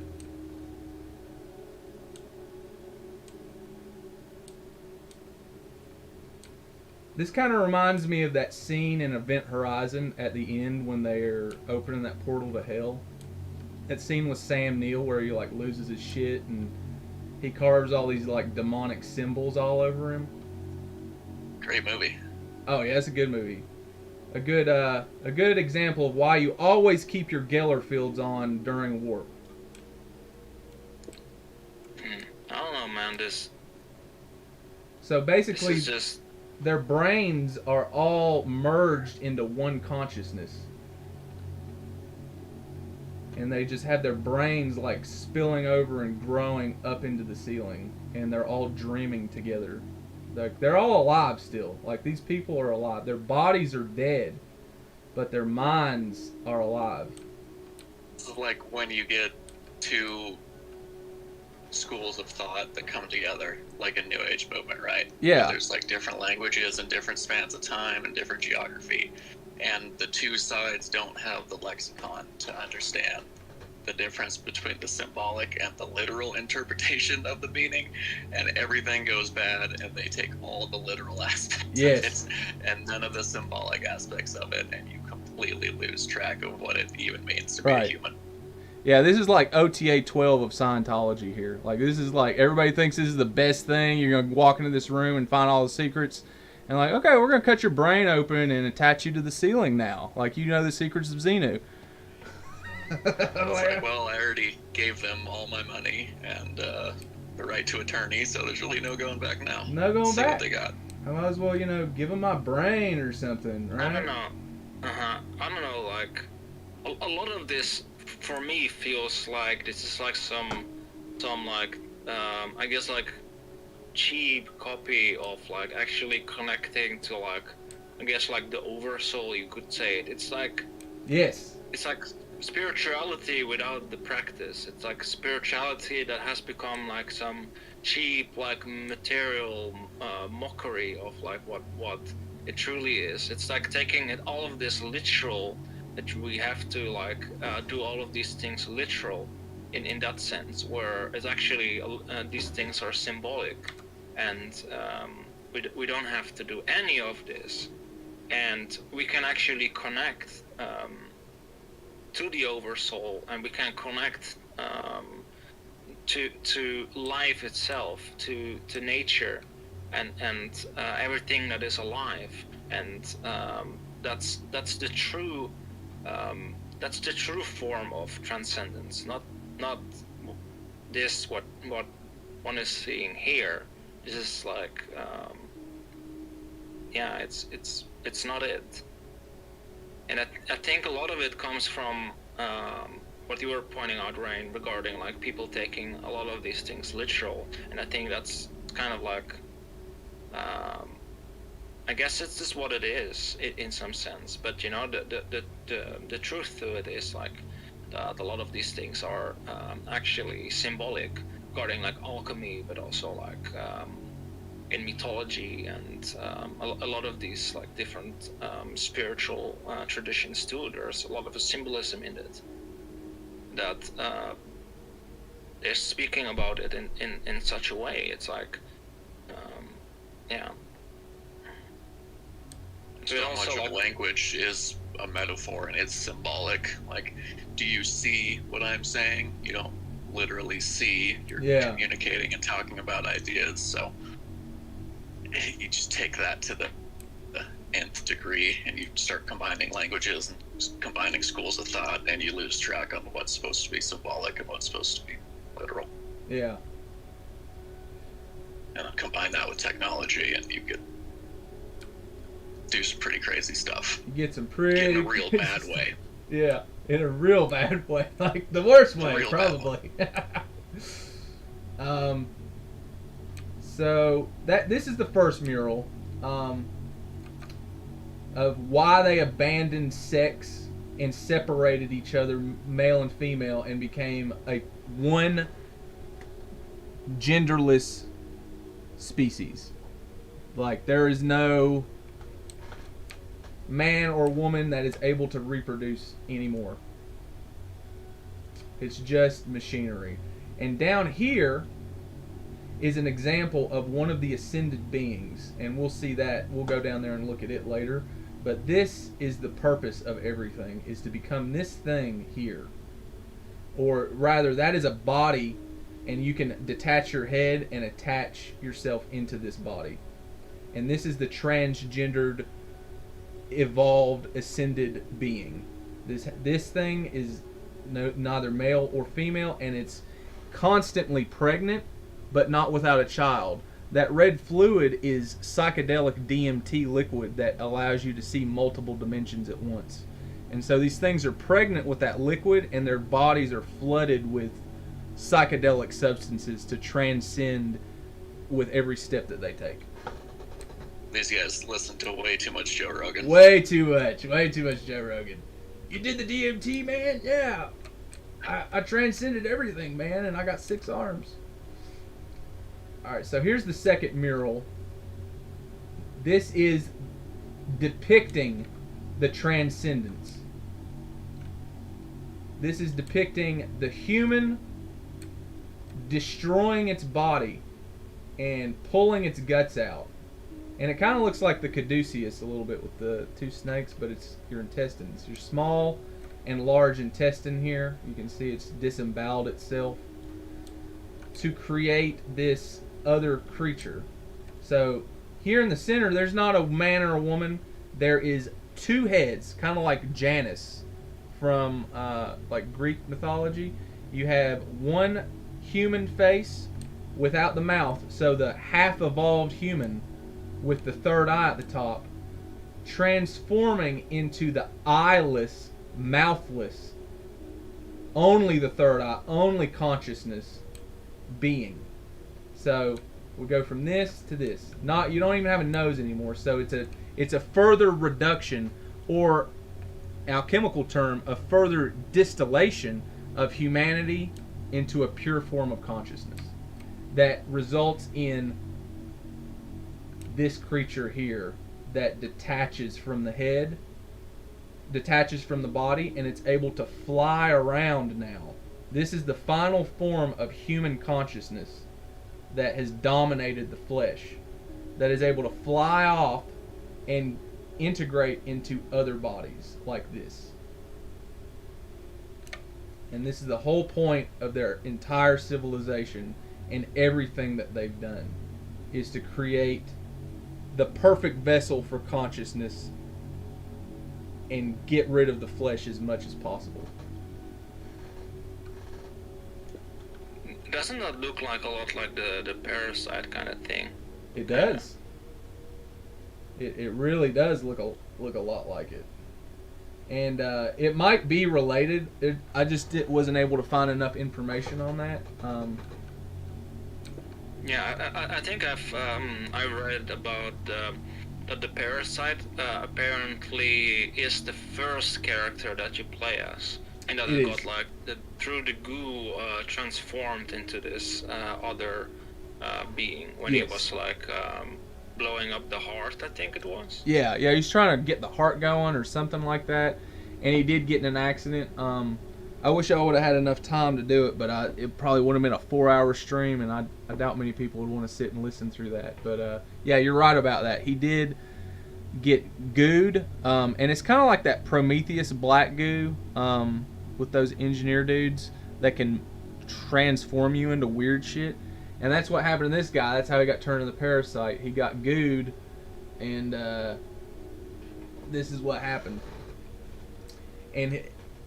And I guess he's upset that he's this way now, and he can't transcend anymore. He can't do it. So he's attached onto you, and so I don't know if we have time, but I'll try. It's worth getting to the end of this game. We're almost at the end of the game. So let me see if I can get through it real quick and show you some of these more interesting concepts, because we have to unlock this next part and get to this statue, this 6-armed statue, and then we can talk about it. So we gotta go downstairs here, get into the basement of this devil church, whatever this fucking place is.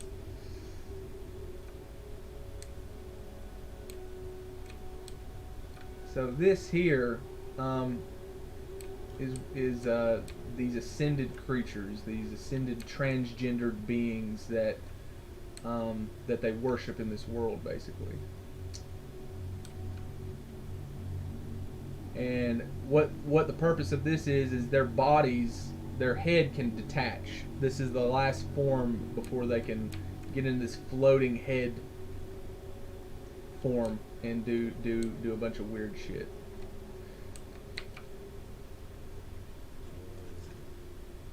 So there's that psychedelic liquid, that red stuff, And this thing needs more of it to wake up and to activate. So we got to get it some more red goo. And so this is where, I told you guys earlier when we were at the Genesis wall, that there was a great war between two castes in this world, two hierarchical castes. And we're about to meet the other caste here, and unfortunately do some very disgusting things, very sad things. But it is for the sake of this conversation. Here's another view of this. Oh, that's almost kind of pretty, but not really. Can almost see like a blue sky, but it's just not quite there. Not quite. So this machine. Hey, stop that. So this machine here has a lot to do with what we're going to be doing next. So let's attach that. This is how we get more of that psychedelic liquid to wake up the ascended beings.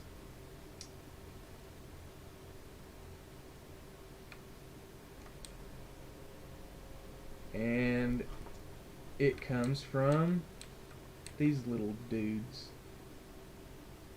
So this is another cast of these people on this city, planet, Earth, whatever. They're called homunculi, and they used to be humans like us, but they were bioengineered to have really big brains and live in psychedelic liquid to where they're constantly tripping and they can like think in multiple dimensions. And so they became like the engineers of this world. They've built everything here, and done all this shit here. And then the higher class people started using them and killing them to transcend even further. And they got a little upset about that, and so they brought everything down. Ever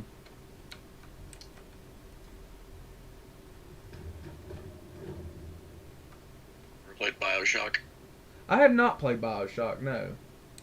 Oh, it's great. You gotta play those. Yeah, They're I do. not super long either. They came out at a weird time. Like, I was in college and I was just super busy, but, I got a little time now. I should revisit it. So It's not this dark, but it has a very dark tone to it. Oh, It's just does it? little girl creatures that run around and pull the DNA out of all the dead bodies, and the big robots protect the little girls. Oh, dude, whoa. Well, that's very similar to this, because this is a big You have robot. to choose to harvest some of the little girls sometimes if you're having a hard time getting through the game. Oh, holy shit. Wow, that's fucking dark. Yeah, these things... This looks like a bunch of chopped up engineers from Prometheus. They just look exactly like that to me.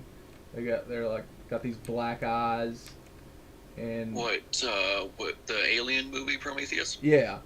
Okay, it's been a while since I saw it. It looks like just a bunch of chopped up dudes like that in there, and it's basically what we're putting this guy into here.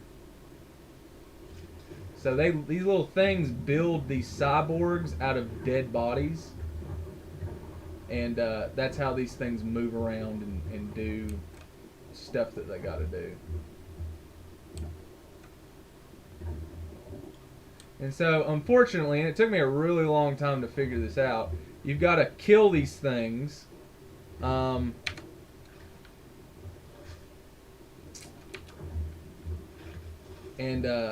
And basically juice them up. So, sorry, dude. How awful. The grades are good. How depressing and sad and everything. And it's kind of like, you're killing a baby. It's like this little thing's a little baby, and nobody cares, and we're gonna juice you now to make psychedelic liquid out of you. It's really fucked up, but that's why all these people are dead. So you put the thing in there and juice it and mash it up into DMT liquid.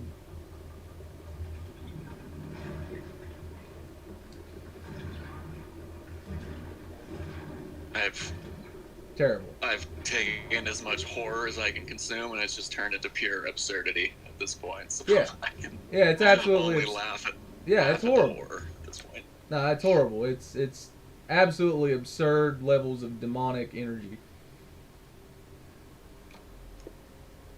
So we got the aborted baby DMT liquid now, and now we get to transcend. Look, everybody, we're transcending. Great. Oh, this is so cool. Oh, well, it's worth it, right? Oh, nah, this is awful. This sucks. It's terrible. But now that thing's alive, and it has a third eye, and we're getting closer to God, right? Do you guys feel it?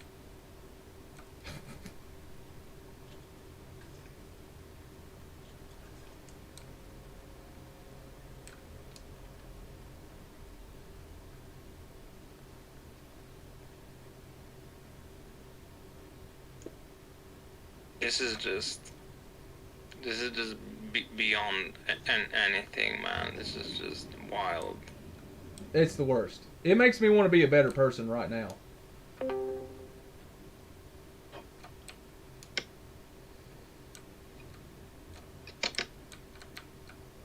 Watching this stream has kind of made me nauseous, but I think it's because it's such brutal visuals and the story. It's the worst. I mean, I hated every minute of it, but but it's so interesting. And it's like, you know, maybe we should talk about it and warn people instead of me trying to forget it and bury it in my subconscious. So this one knows that you're an asshole and it's going to try to kill you. And at this point, you're kind of like, yeah, I hope you do kill me. Like, I'm a pretty bad person. What I just did, that was awful.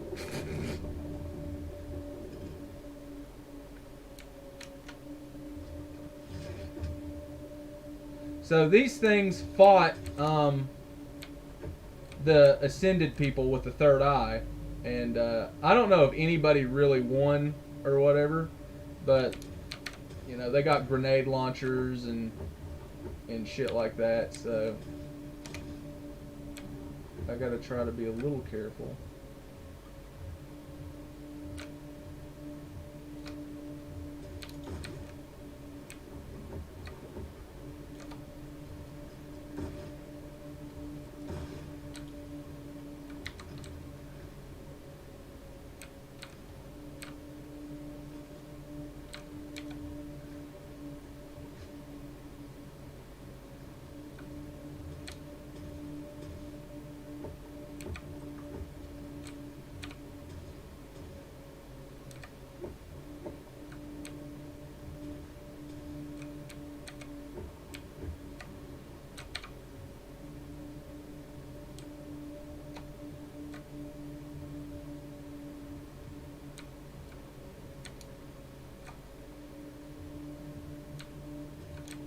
Shit.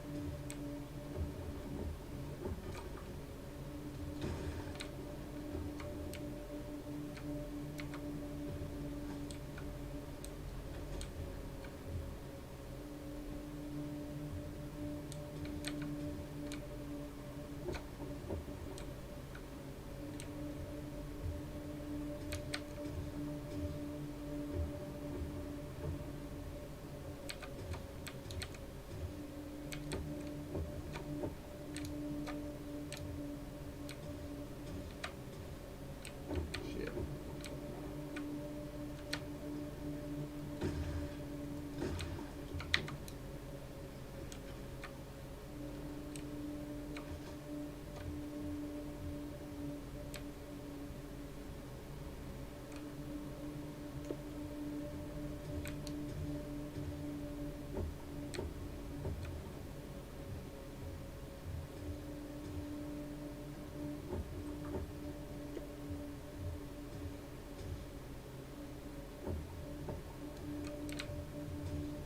And I think I just have lost all words for this. That's the worst. I don't have any words either, man. I just wanted to share my nightmare with you guys, I guess, and talk about it.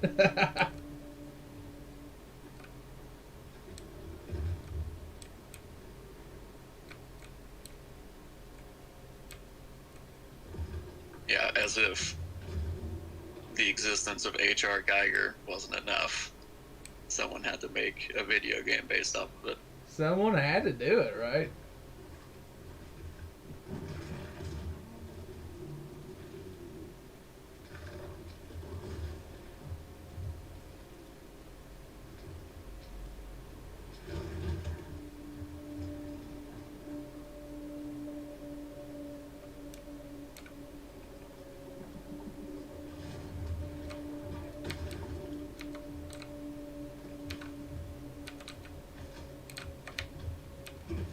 Fuck.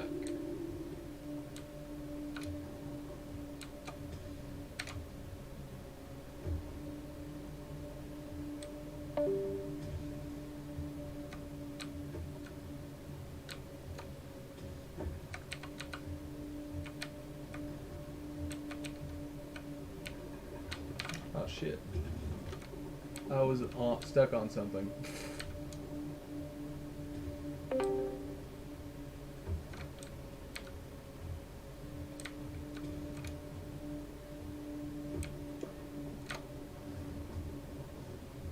Oh man. But after I kill this thing, it'll be the end of the game. And then there's one other cutscene I wanted to show you guys. And then that's about it. That's about all I have to show.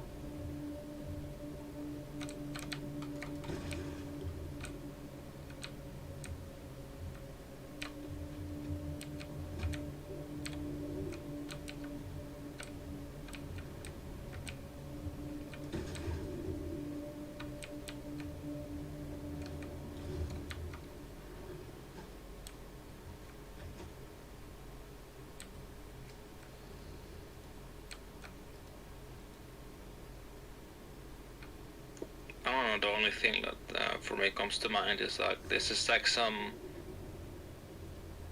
I don't know, some very dark version of what real spirituality is supposed to be like, and what it really is. Yeah, it's been science to death. Like, everything's been reduced, like scientific reductionism to the extreme. Like, nothing matters. Everything's utilitarian in purpose. What is love? Doesn't matter. It's just a silly emotion anyway. Kill your kids for science in the future of transcendence is sort of Like, what they still yearn for something Yeah. spiritual and transcendent, despite trying to erase all of it. And Right. it's just coming out in all the wrong ways. Absolutely. It's like, could you cut an aspect of yourself off so much that you could actually do some of these things to yourself Right. personally and as a society? And here's the scorn of the flesh.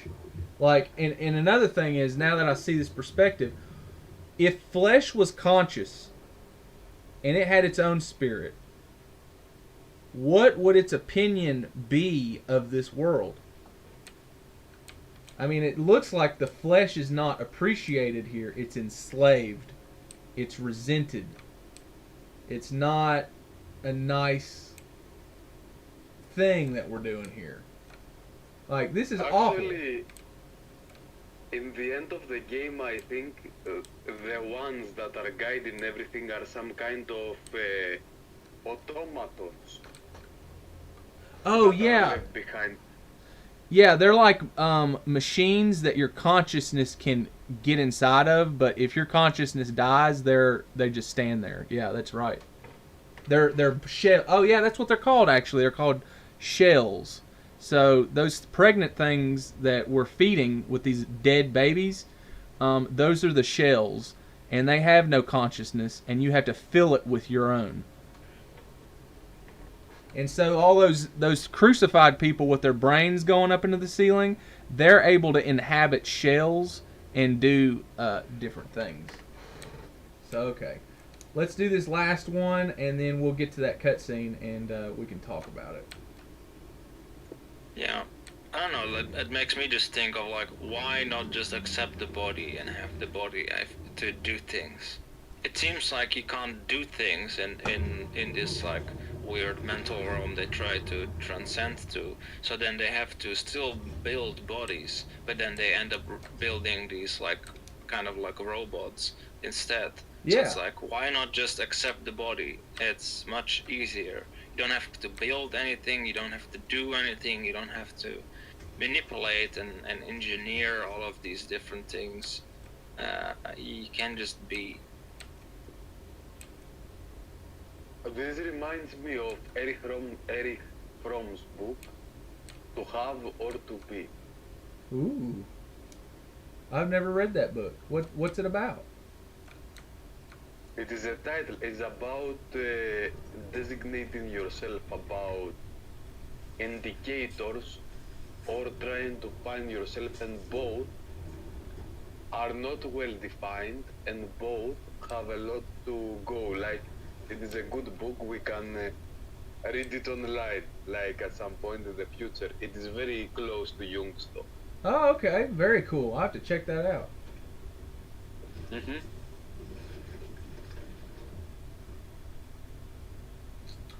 What I just did here, this is your ammo. Your ammo grows out of this wall and it reloads. And then this thing is the health juice, which is also that psychedelic liquid. And you got to inject yourself with it like this here when you're low on health, and it gives you some more health.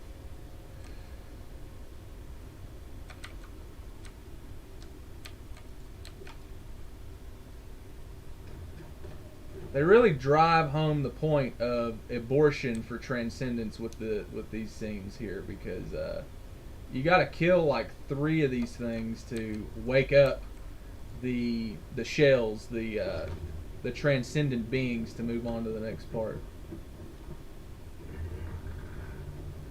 It reminds me of media taking off her children, like killing her children. Ooh, yeah, dude. Oh man. And she did it even on the ship, like for her father to carry her children remains, to have to bury them, like to have the attachment as weakness of humans in order to take off faster with the Argonauts. And then again she like took revenge on Jason by killing the children. Oh, dude. Yeah, man.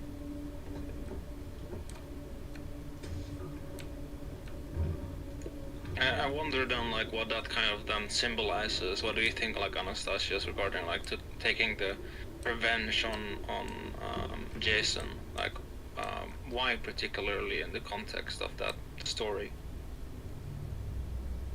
Well, it reminds me in a sense the capitalization of human life for truth, but also a capitalization of how life can go merry, and because we have some kind of angst or even a kind of disdain about something that happened in life, we cut off the whole part of life and we make it a piece of flesh. We butcher our life in order to make others, in a sense of controlling them. As life made us scared, we will go even further and butcher it. Life, as it is in children, even though they are part of our life, even in an inner sense, they are not mirror of ourselves. They have their own mind. So in a sense, they keep us free from harming our narcissistic self, and also they give us a sense of logicality of what is up to be. Like, you see it a bit in some of the abortion type of directives. Like, it is my body, I will do whatever I like, but it is like a child, it is part of the woman's body that it is being to be accepted as something else. And it is interesting, I think part of it is the sense of property. as property, like having some type of property, like some type of advantage and such. And this is capitalized into an asset. And I can throw it down or give it up, depending on how it fits me in negotiation.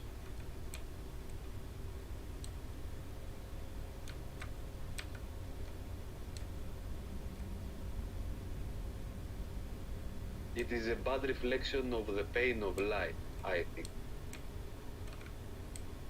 And it is not freedom, it is accepting the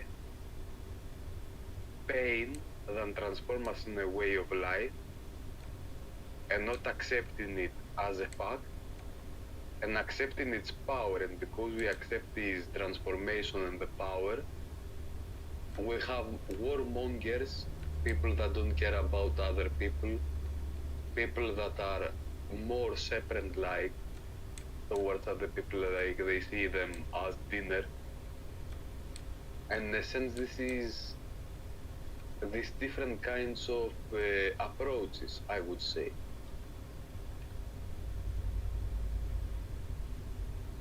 So, would you say regarding like these different these people, I guess, are they then in that sense like rejecting, I guess, like a part of their own being, I guess, like the body in some sense? And they reflect in life as fear back to the people. They incubate the child of their frustration, like the alien incubates in the alien movies, and they bring it upon the other people as menace, because they couldn't digest the menace they get in themselves. So in some sense, it's kind of like linked to the Jungian concept of like the shadow, and I guess like in some sense also like the animal side of humanity, like that we like Naira, like you pointed out, like that we come from like the fish and out of the ocean, and it's kind of like this animal side, I guess, of us that's then being rejected, but then it ends up being like projected outwardly, and then we actually become like this cold being, like if we would do that, where really like it seems to be the way forward is to accept the body, or like work towards like this form of acceptance of who we are in that sense. Like there's a like it really in the sense of, I guess, within the context of this game, I would say like about like, you know, that we shouldn't become robots, obviously, and like, you know, we are humans, and we have our own like personality and our identity and such. But it's important to like be like, yeah, but you know, there's a particular line regarding that. It's like it's once we like abandon, like, I guess, fully the body and try to become robots, where things just become too much. It's like then we're no longer humans. It's getting like out of hand. Exactly. Not being able to handle the situation of life, we say I should become numb. I should not be able to feel, because this is a kind of power, because whatever brings me to feel makes me feel pain, and pain is coinciding with times of weakness. But this is not the truth, because in this way, in order to see a better future out of fear for the future's difficulties, we create a self of a tool future. And in the end, a robot is like a tool. Like, you see these cells, they operate on you, they do you different stuff, you use them to operate on you and such. This is a kind of using away freedom, but you are not really present in life. Being all these are all frozen images. Yeah, I think you really like put it well there, Anastasios. And I feel like that's kind of like what's going on here too in the game, where it's being kind of depicted in the game. It's like a world where I guess this kind of like attitude or like this kind of seeing of the world is just being like I guess expressed like from this kind of like mind view, and it's pretty dark. Everything is a tool. There's no love. There's no emotion. And I had already earlier like pointed out within this live stream on Nairam's channel too about like that there really feels like this, that the feminine and like the emotional side is missing. And I guess that's kind of the missing point in all of this. It's just this other it's like pure logic meets like raw instinct, and it just becomes this kind of monstrous world where if actually the feeling and emotion would be accepted and that would actually happen in that sense of like like how it's like put, or how it can like work together. It can actually bridge the instinct and the intellect, and that actually can work together, and things can actually get much better. And with practice, spiritual practice, you can become better at these things, and life doesn't have to be that like I guess painful in that sense. But yeah.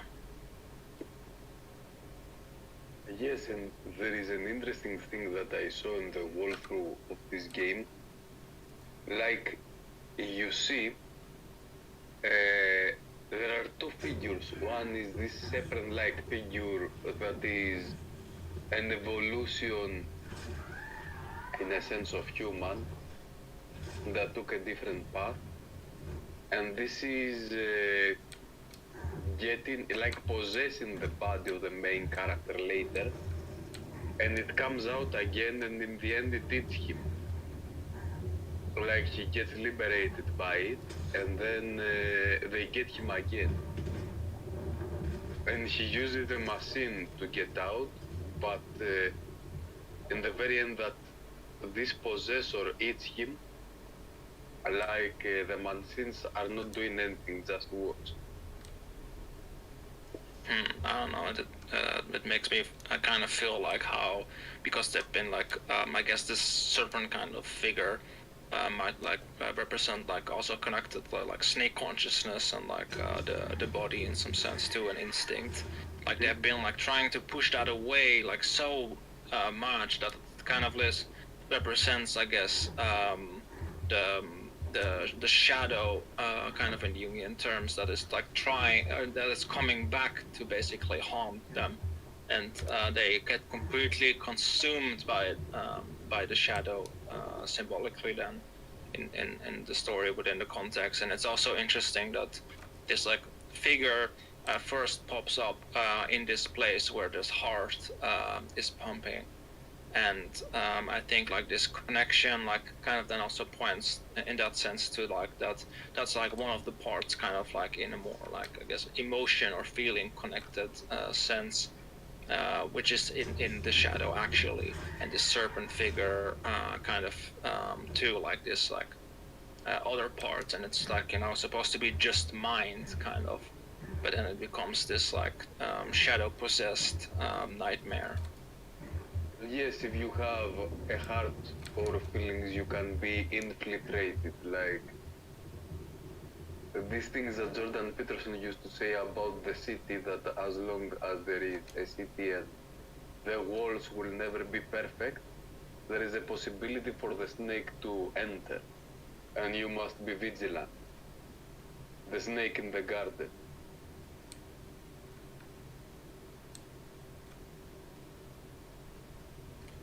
Okay, here we are. We're fine. I had to go through some puzzles, so I apologize. I've been a little quiet. I'm finally at the last part, so I just gotta do one more thing, and then there's this cutscene, and we can talk about it, and then I'll turn the game off, and I'll crack open the art book that I bought, and we can look through that a little bit, and see what all they got in there.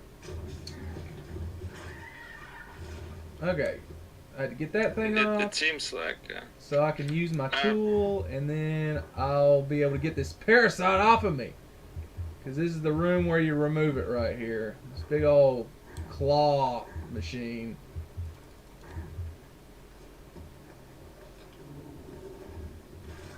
Oh, there's my guts. Here we go. It's all fucked.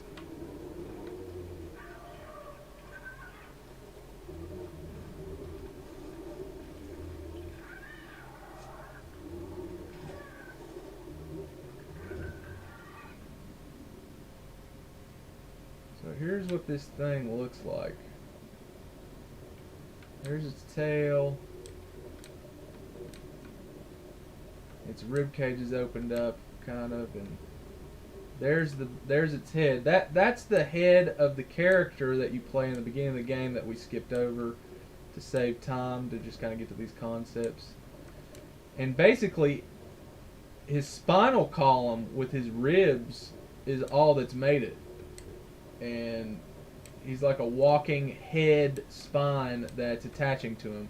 I think he's like a failed transcended being, because the concept of the transcended being is it's a parasite that can inhabit another body. So this is like the scornful, warped version of that. So let's get this thing off of us. So the trickster is a wannabe Scorn protagonist, a wannabe Scorn fool, in the sense of card. Yeah. Yeah, kind of. And I get again that like links to like the animal side and like snake consciousness and all that, and instinct. And there's like, yes, definitely like a bad part to it, but there's a good side to it as well if we can learn to integrate it.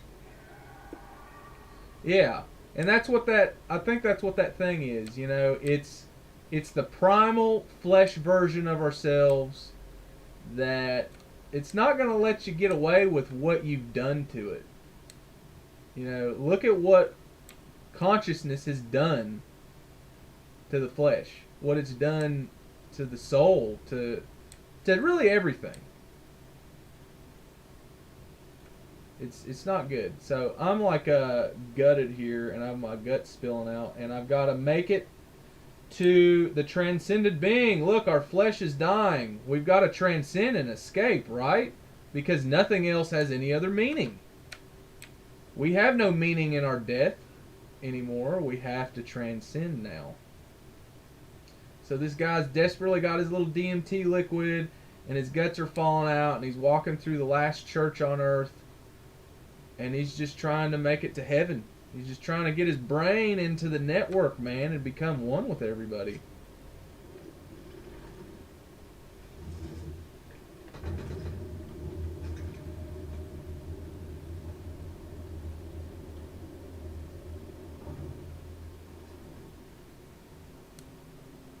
And at this point of the game, you know, are we really rooting for this guy?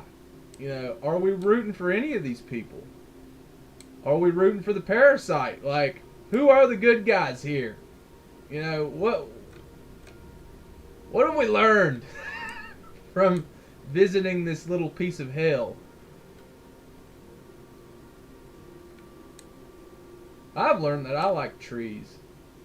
There's no trees in this game. There's no birds. There's no deer running around. There's just like fucking weird shit everywhere.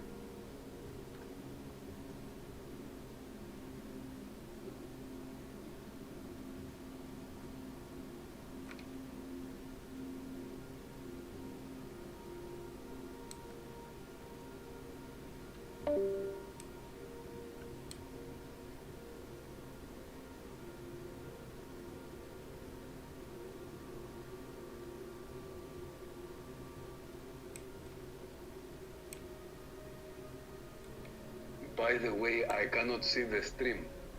Oh, Where are you posting it? It's on my channel, Boomshroom. I put a link to it in the roundtable chat. It should say "Scorn of Transcendence" is what I named the video. Yeah, Lynn posted in the roundtable. Yeah, Boomstrom, Scorn of Transcendence. There's the entire Yes. stream. Now, I'm Yes. putting it. Yeah, this is the last part of the game. We got probably 5 minutes left of this game. And I was reluctant to play through this, but I think it's important. I think we've had a good talk. It worked out a lot better than I thought it was going to. I'm glad I didn't play the whole thing. That would have just taken way too long. Okay. It has some phallic symbols as you pass the bridge. Oh yeah, Just a few. yeah, everybody's got big dicks out here. Yeah, they yeah, we talked about that for a while earlier in the stream. Yeah, and then you got some women out in the distance that are pregnant. But yeah, for sure, there's a bunch of dicks everywhere, and people banging on the sides of the wall here, and so now we're gonna finally transcend. It's all worth it, right? Like.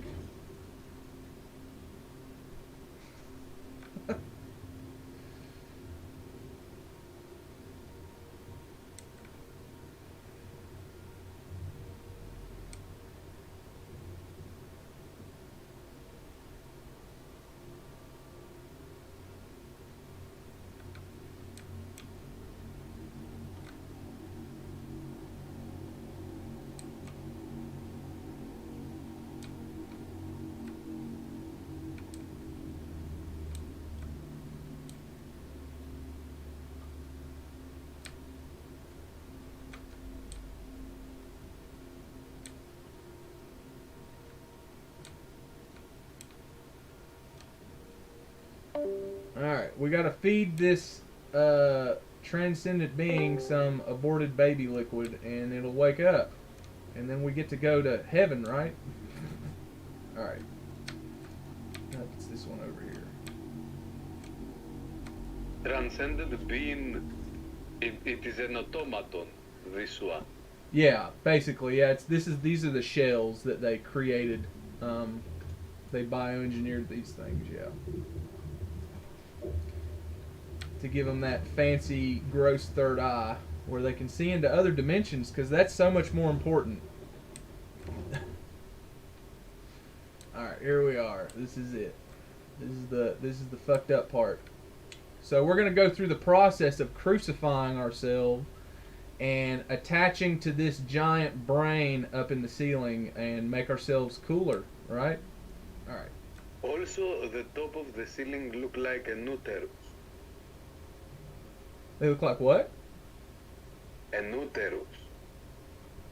Like if you watch, like the top, Yeah? look like the inner of a wand, yes. Oh, yeah, dude. Yeah, you're totally right. Yeah. Absolutely. Okay, so I guess let's crucify ourselves.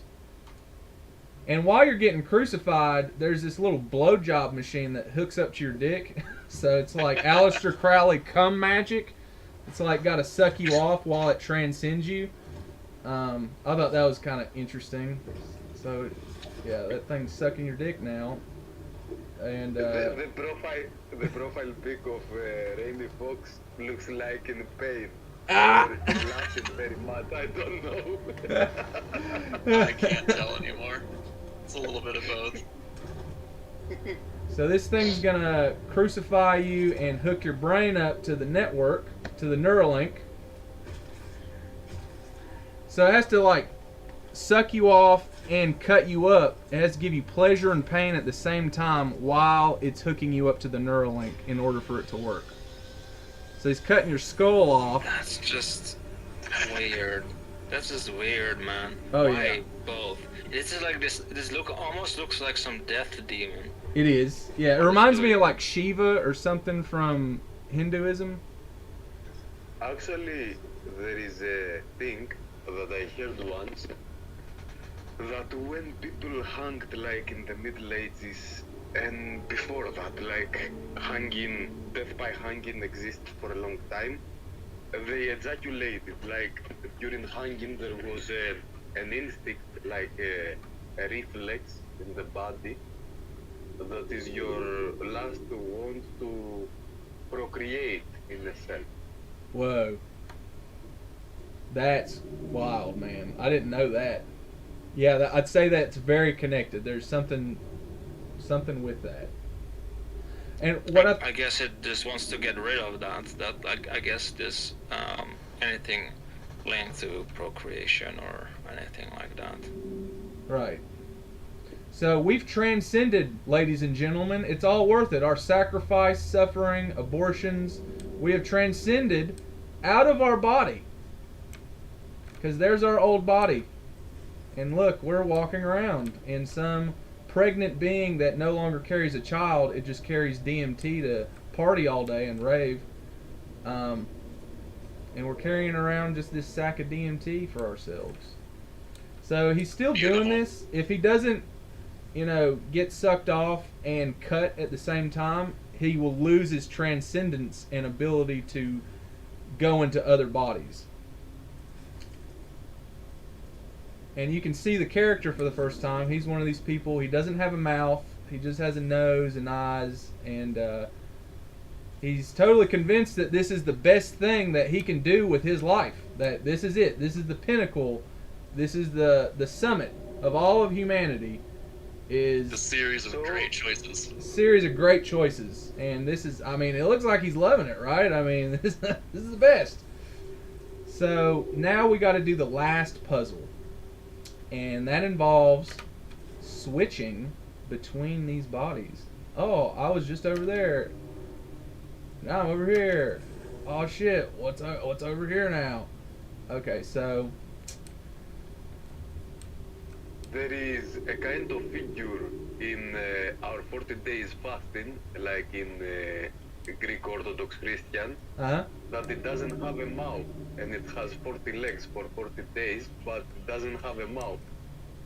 And it reminded me this, in a sense of going away of the need for feeding, but maybe this goes more in the sense of life as it is, not needing anything else to fulfill it, like observing just life in the biological sense. oh yeah, continue with that thought. That's a very interesting thought.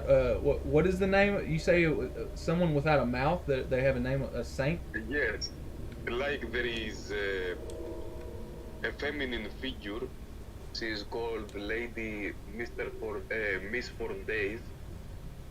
40 days, and it is the 40 days of fasting, and she doesn't have a mouth, and she has 40 legs for the 40 days that it is still we are eating again meat, and generally we eat normally and such. Dude, There is 40 days of serious fasting. Also, I used to see in my dreams like female figures, like symbolic, without mouth and nose, or only mouth sometimes. That's heavy, man. I did not know about that either. That's very interesting. That is heavy. Okay, so I'm gonna finish this puzzle, and then we can open this art book and just kind of freely talk and start to wrap this thing up if y'all want. This is the last mural here. This is the depiction of their victory over flesh, their transcendence of flesh, and the abandonment of the woman and the man. This mural is the most interesting to me because it's one of the only ones with color. And here you can see men have abandoned their role as a caretaker and husband, and you can see the women are kind of hiding up in this tree of flesh, and the men are going after them to kill them because they no longer have hands. They have these scythes, these blades, these biomechanical blades for hands. They don't have any way to work or touch. It's just cutting. And so this is the act of them cutting the female out of the genome. And in the middle, this is a depiction of the brain escaping the skull and Instead, transcending up into the ceiling. it is the same as, in the sense, today, because we cannot communicate in the normal way, sometimes we try to show and take and give like only the result because we fear. Yes. We won't be enough, or we won't take the results, or this will happen. And in this world, you must be cruel in order to acquire some things, and in the end, everything becomes degenerate. Right. Yeah, this is not good. None of this is wonderful, and it's all really terrible. I like your description. Yeah, this sucks. But yeah, this is a very interesting image of the man abandoning his hand in favor of a scythe to cut out women. Because they're no longer needed for reproduction. We can grow them in pods, we can grow them out of walls, we can grow them out of pillars. Thank you, women, but we're going to cut you out and we don't need you anymore. We have this other thing. It is a bad reading of Huberman. Like, Hubermas, like that he says, don't see porn and don't touch yourself and not this, like, go all the other way around. Right. Like no pleasure at all, just you have to do some things. Yeah. And another thing I noticed with these paintings is the face, the facial expression of the men. Their eyes are black, and it looks like they have a little like anger or resentment on their face. They're just ready to kill these women and get rid of them. They're done. They're doing this thing where they're launching their brains out of their skull into the ceiling, and they think it's the best thing since sliced bread. Okay. So I just wanted to show that and just kind of talk about that for a little bit. You guys have anything you want to comment on? Because if not, I'll move on to the next part. I guess the only thing is like there's again like the symbolism of getting rid of like the emotional, getting rid of the feminine again, which is actually the very thing that would actually bring in that sense the body and the mind together, because it like it actually it's actually like the emotions comes from the body and it rises up and then it communicates with the mind through the emotions, and ego or like consciousness, like ego consciousness can then listen to it and do something with it. But I guess in this sense, it's trying to get rid of it because it sees it just as like Anastasia said, as something bad, even though there's a bunch of there's obviously like very good emotions as well, and I would say with that, like, it's just getting very detached. Yes, it reminds me a bit also American Psycho compared to hero movies, but not hero movies like Marvel movies. Like having the sense of a hero that stands up, like compare Braveheart to American Psycho.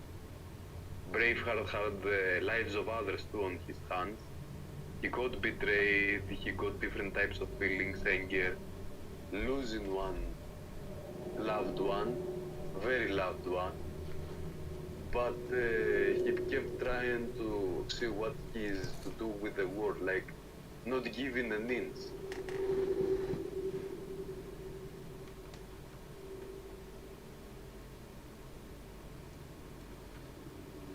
And then you see the disassociation in American Psycho, for example.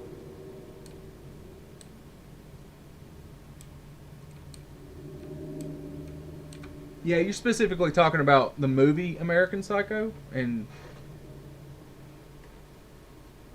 is that what you're talking about? Yes, like movie. The Patrick Bateman movie, the Christian Bale movie? Yes. Yeah. Oh, dude. Yeah, you're absolutely right. Like the knife, the symbolism of the knife in American Psycho. I think you're right about that. Is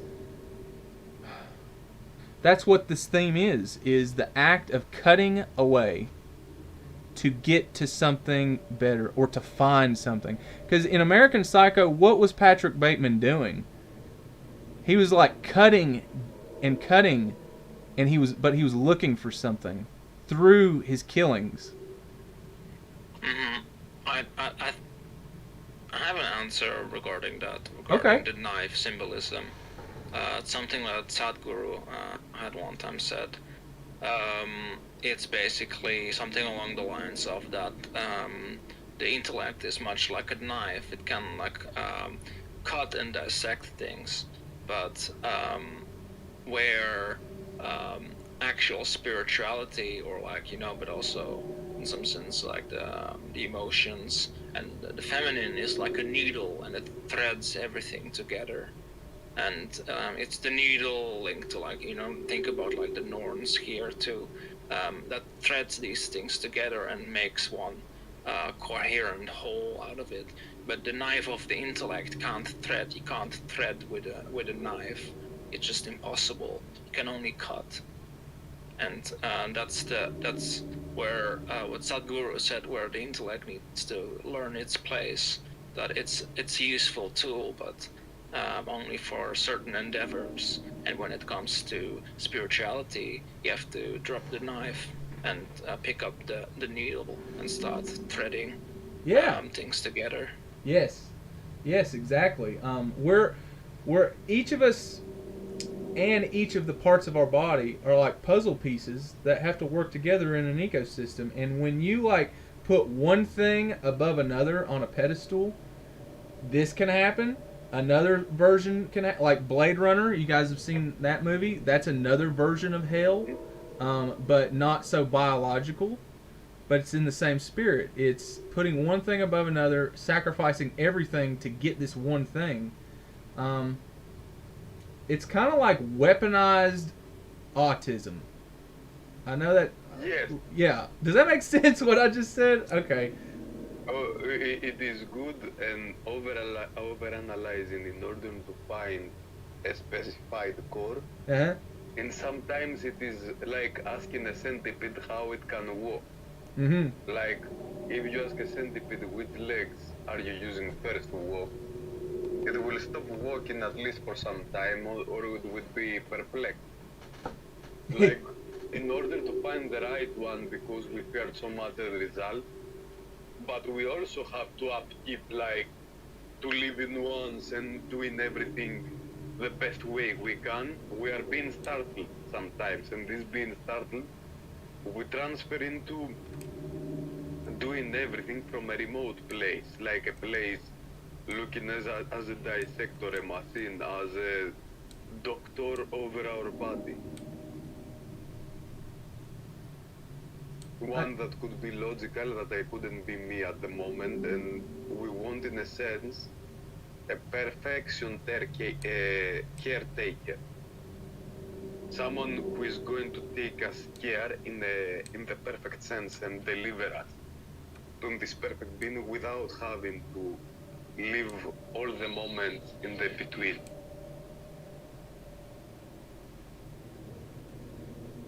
I never really noticed these statues before, but it looks like the women have become transfigured. They don't have faces. I mean, it has boobies. It's a girl. And both of these dudes, their eye is missing.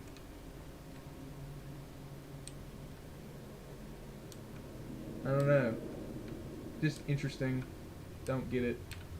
Just some fucked up art. Okay. Well, let me do this puzzle. So we got to get this hand key. That's how you interface with all the technology in this world.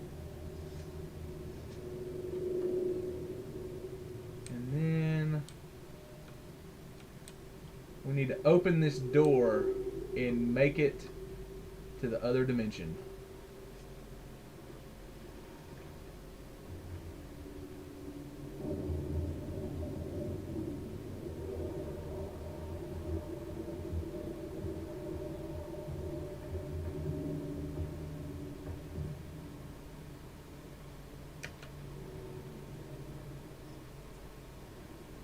So we've got to actually take our old body where our consciousness is still stored, and we've got to take it into the other dimension.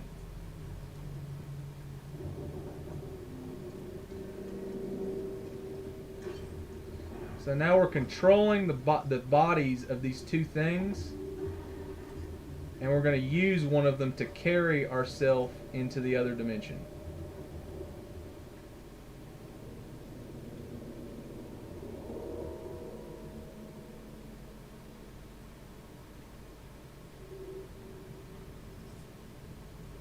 So you got to keep stabbing yourself to keep yourself in that elevated state of consciousness between living and dying. Need that adrenochrome. Need that adrenochrome. And so I guess these people didn't get ascended. They just got left behind to hang out in the brain living room. I don't know. But I guess this guy is like, fuck all this. I'm going to the other dimension. I'm not sticking around here anymore. So after a few playthroughs, I kind of discerned and did a little bit of no-clip and figured out what this thing is that we're going to is. So you see all this brain matter out here, right? This is the newer brain matter. This is the newer growth inside of here. And then when we move outside, we're going to see the older growth of this brain.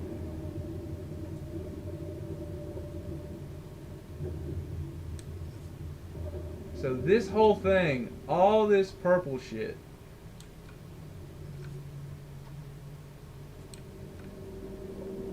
is a giant fucking brain that has a portal open to another dimension. And we're being flanked on each side, and they never put this in the game, of some of these concepts of shells and bioengineered bodies that the heads that float around can get inside and attach to.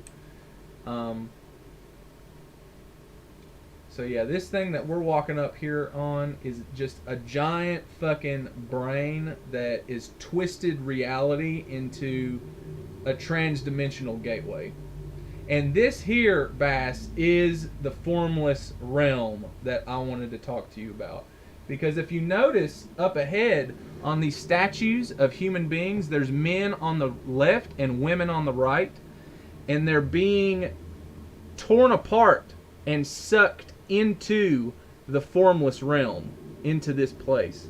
So this is the end of the game. If I take a few steps further, the credits are going to basically roll. So before I do that, do you guys have any kind of comments or things you'd like to say about this formless realm, this sort of brain, final form of humanity? I don't know. The only thing I can say is that regarding the formless realm, I would say this is like some detached version of it, and not kind of like what is even intended with it. It's more like trying to get there by means that are not spiritual practice at all, and it kind of becomes in like a twisted version of it, what it really otherwise wouldn't be, where it gets to the point where it's like, you know, just mind and nothing else is there.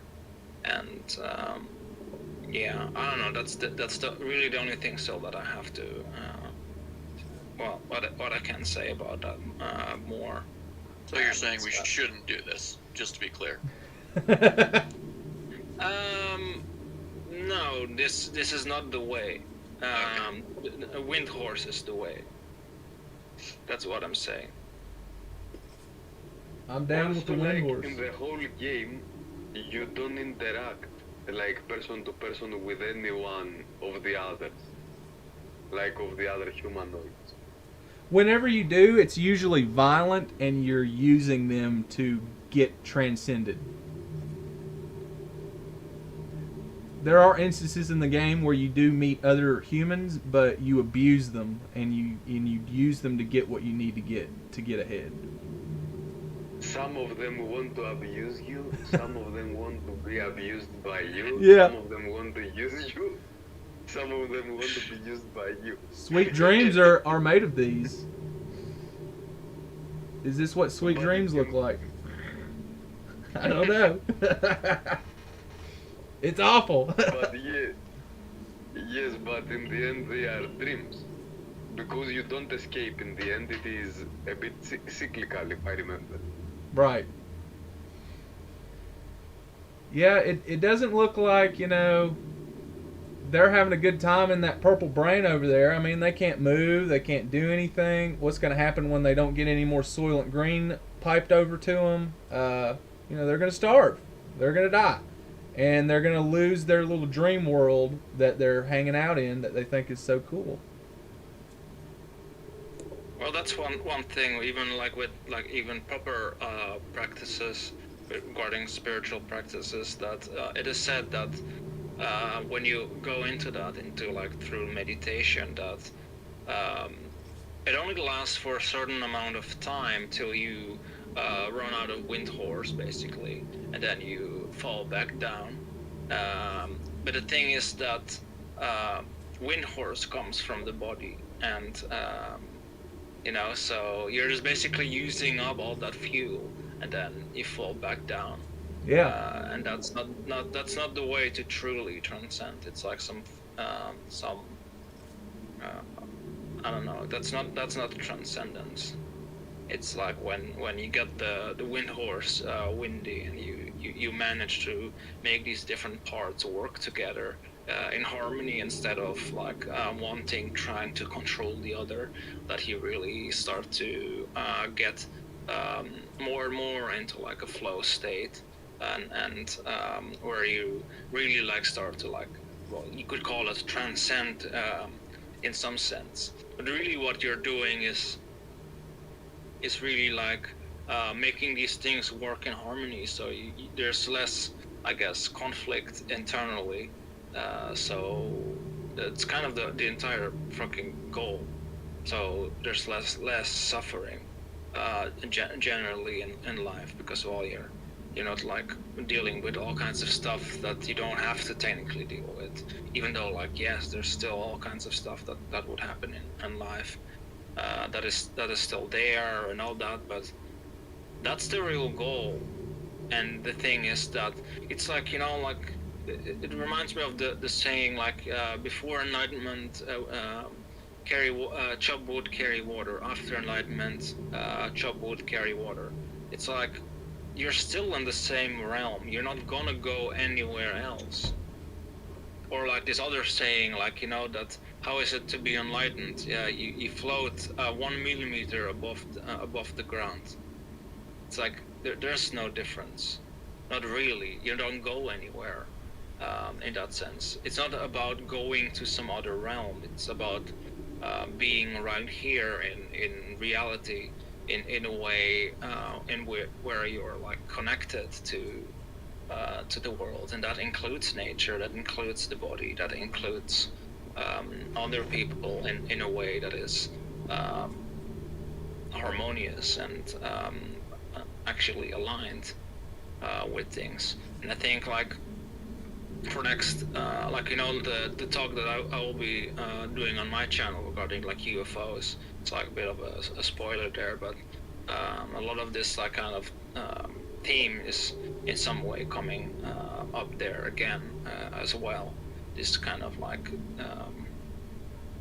this need to keep our horse windy, and to really find that balance between technology and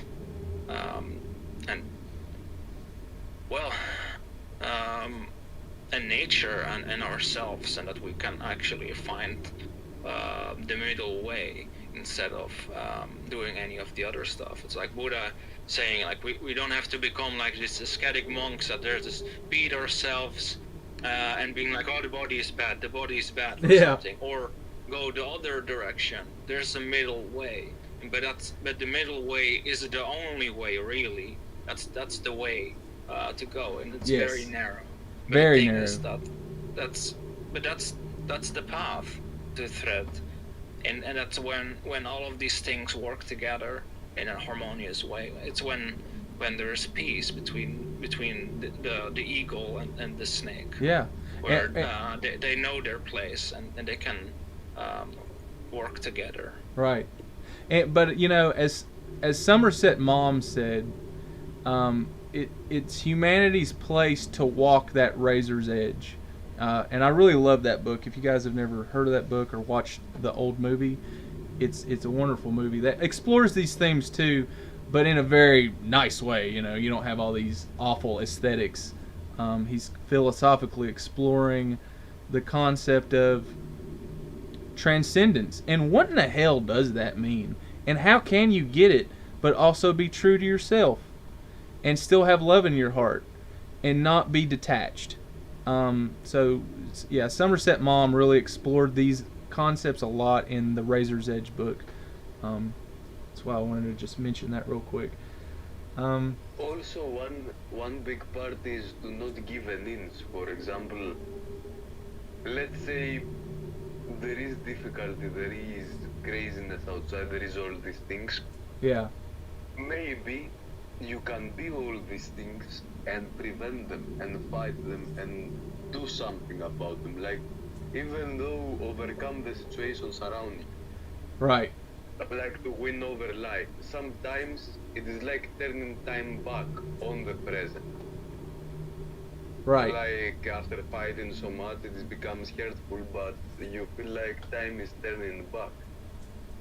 And this wanting to change our timeline and our future in a sense is this thing to prevent ourselves like from getting over satisfied with life. In a sense, we infatuate ourselves with the things that happen in common, but also like take up the responsibility of life and make it right. Right. And one thing I was thinking, something I had with this, like with being in now, and you see this even in getting a career sometimes, in getting a job, and so on. It looks like a bit like Scorn, like you have to go a process and sacrifice something, and then it will transmute to something else, and this, and the years passes, Yeah. and it is how life it is, and you are losing all the intermittent parts. Yeah, the Life vital becomes- parts, the fun parts. Yeah. And not just fun, like life becomes bare from skin, then life becomes bare from flesh, and life becomes bones in a sense, and bones are to be evaluated. Like it is losing its real sense of value. Yeah. Yeah, like this dude stabbing himself in another body. He has no value for himself. The only value is the consciousness. But you know, are you worth a damn at that point? Are you worth anything if you've done what you've done to get here? And in the end, what kind of consciousness, like Yeah. this whole consciousness that keeps this thing running, is ruined. Ruined. If you put an eye in the rand, it is ruined. So Yeah. yes, like the whole thing is going bad, and it still needs people to satisfy its intellectual endeavor of the first thinker of this, like by going the same path and like hurting themselves, and in order to reinforce the whole idea. It is not self-satisfactory and immaculate. It is something horrible. Truly. A true nightmare. And I think that's an importance of horror, and, you know, they're warnings, man. You know, they're like, look at what can happen if you keep going down this road. You know, look at what can happen if you allow yourself to think this thing is the most important. This is what happens when you get out of balance. This is what happens when you don't care anymore. When you just kind of want to clock in, do your job, go home, and be left alone, and you turn a blind eye to things for hundreds of years. You just have that process of people, I can't be bothered to like get involved or to change this or to change that or to do something that I want to do. We're just going to go along with the mob mentality. It's just I'm going to kind of keep my head down and do this thing and get out. But there's a way you can go about it, and I'm also not calling for everybody to go out and start protesting and do that. I don't think that is handy either. What is handy is seeing things for yourself, taking like a real individual path through life, taking responsibility for yourself and things that you see,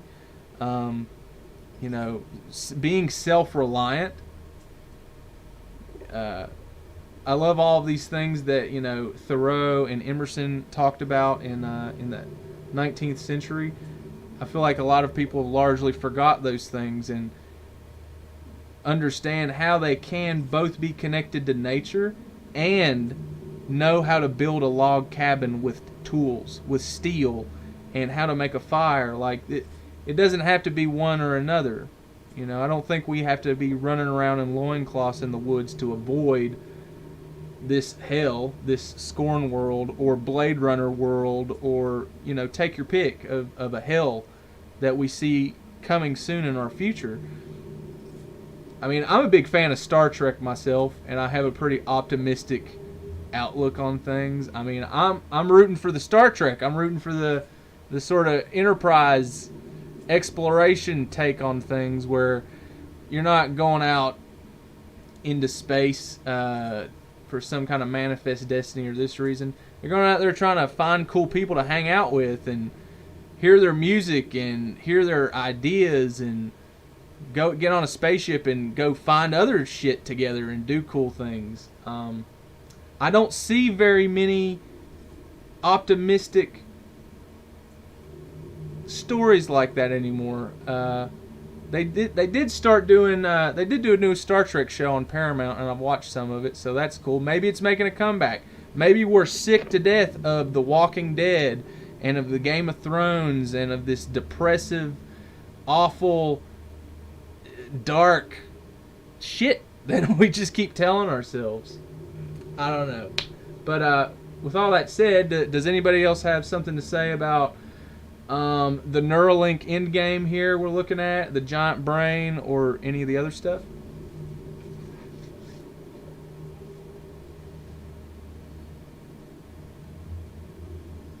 Let's watch this guy stab himself for a few more minutes. Yeah, let's do that. Yeah, okay. Well, if nobody else has anything to say, let's we can land this plane. We should put Kratos stab him. Yeah, right. Yeah, where's Kratos when you need him to fucking deal with this shit? All right, this guy's stabbed enough. He's done. Let's get him into his big old brain so he can have some nice dreams with all his other sicko buddies.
he never makes it through the gates, huh?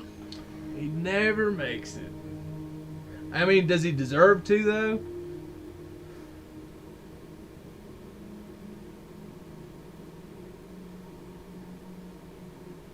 The only way he would deserve is to go against the whole logic that is driving you in the game. Exactly.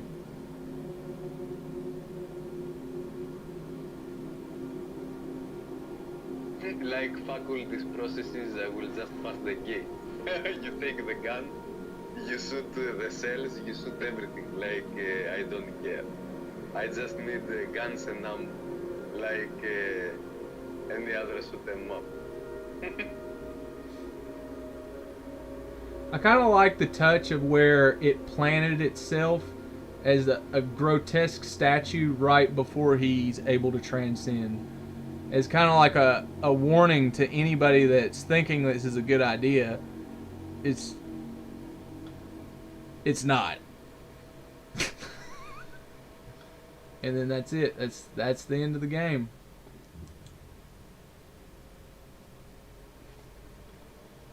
And that's the picture of the guy that starts out. This is what happened to him after his accident, and that's how he turns into the parasite that stops the other guy at the end.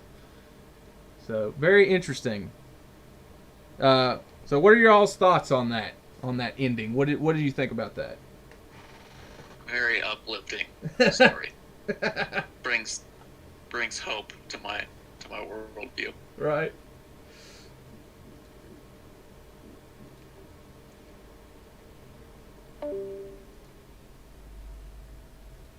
Alright, so that's that.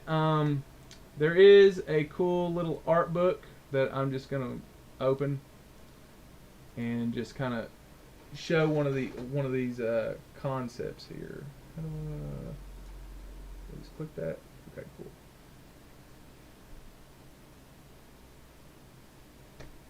Nope, that's not it.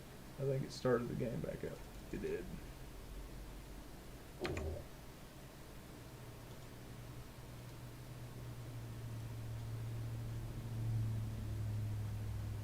They gave me like this cool, or I got this art book with it. And if I can figure out how to just open it, that would be really cool.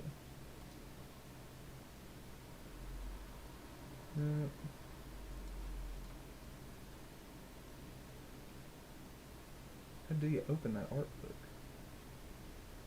Maybe it launches through the game. No, I just clicked. It's like a PDF or something. Okay. That.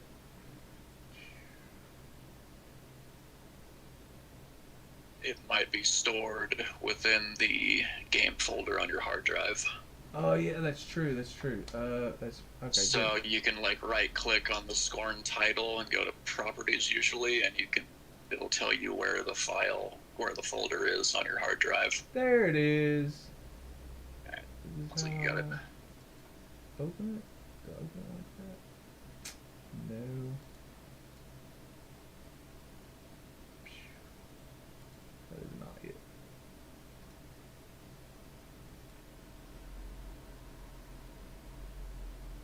I do not remember how I did that. I opened it once before though. And it was pretty cool. Yeah, you should need an EPUB reader or something.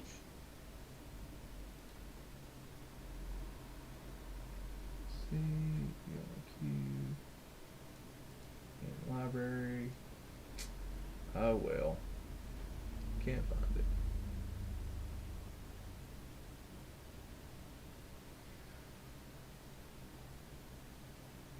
That EPUB file was probably it. You just need a reader. Oh, okay. Well, I opened it on here and I flipped through the whole thing without doing anything. It just kind of popped on.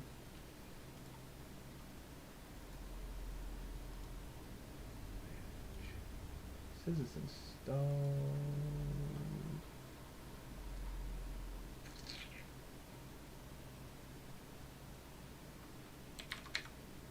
Art.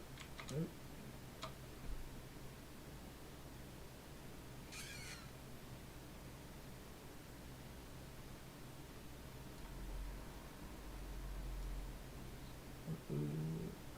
Where are you watching the art book? Can't remember. It was a month ago when I looked at it. But it says it's downloaded, and I found it in this right here. It's right there. Let me look for it. EPUB.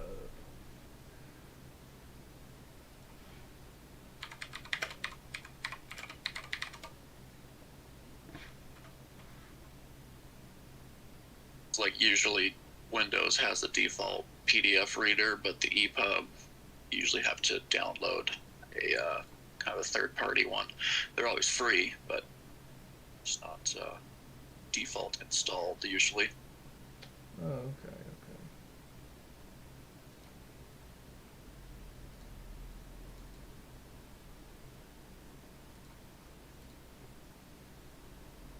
Maybe you'll have something I can download. I didn't download anything though. I just opened it and it opened for somehow. Yeah. I don't know what the hell it did. Yeah, you're probably able to download several different file types, so there probably is one that wasn't an EPUB or a MOBI that you were able to find last time. Obviously, I don't know where that is, but EPUB and MOBI are readable files if you have the correct program for it.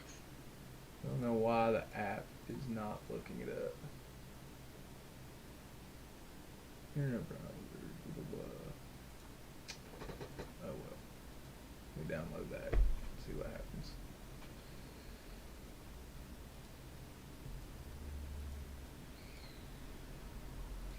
EPUB. Like a fox den puppy.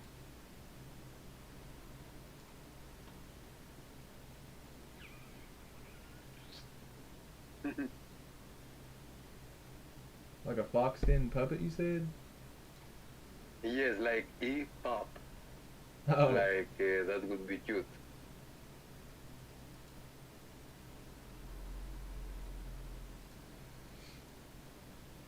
Instead of PUB, like PUP. Puppy. It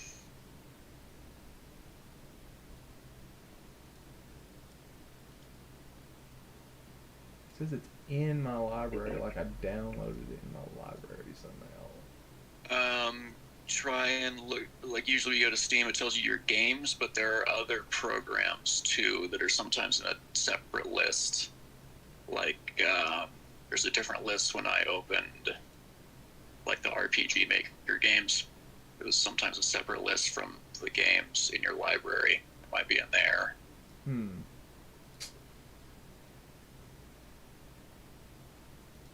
Yeah, see where it says games and software? Yeah, up here.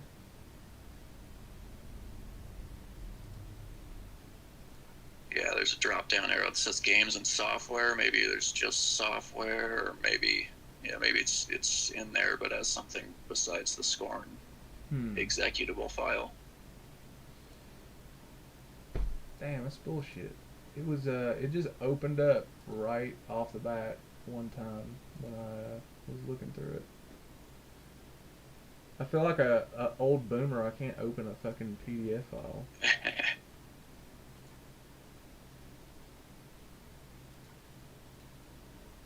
You should just be able to click something and it just pop up like it did the first time.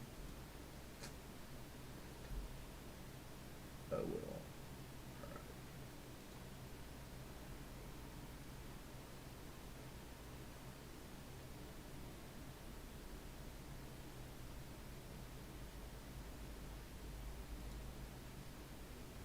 I don't know, I'm gonna maybe Scroll it is through your in there. library and see if there's something else. You know, maybe it's called art book Scorn or something that doesn't start with S. I did. I looked on there. You did, I'm gonna okay. go back in the game and maybe it's in the menu because it's. I keep going to the art book and it's telling me to play to start the game up. I'm like, all right, I guess. Yeah. I guess I will.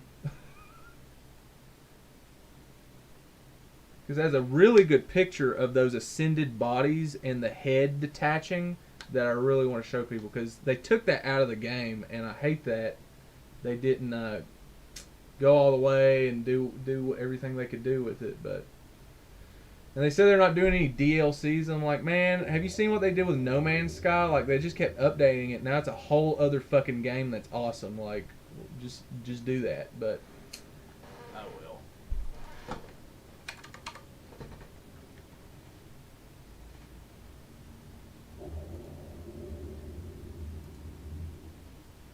Credit settings.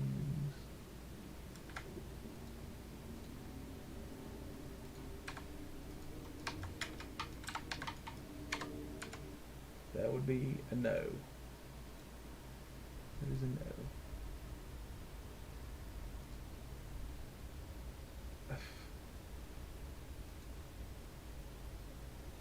Let me just download something else. Okay.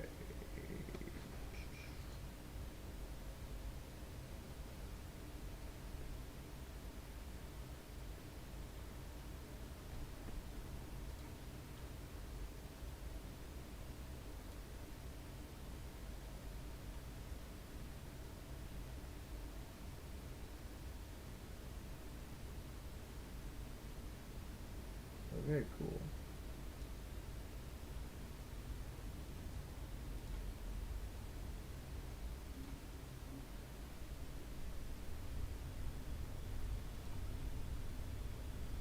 Okay, cool. Download. Or nope, it's in some other crazy place.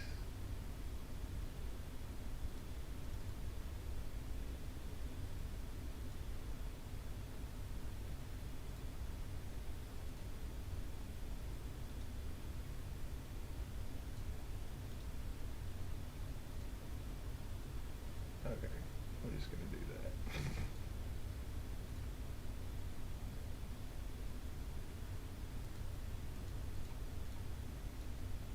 Hell.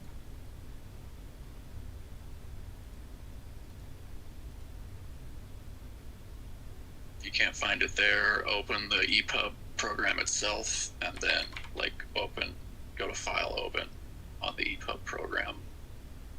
Yeah, it There worked. you go. All right. Okay, cool.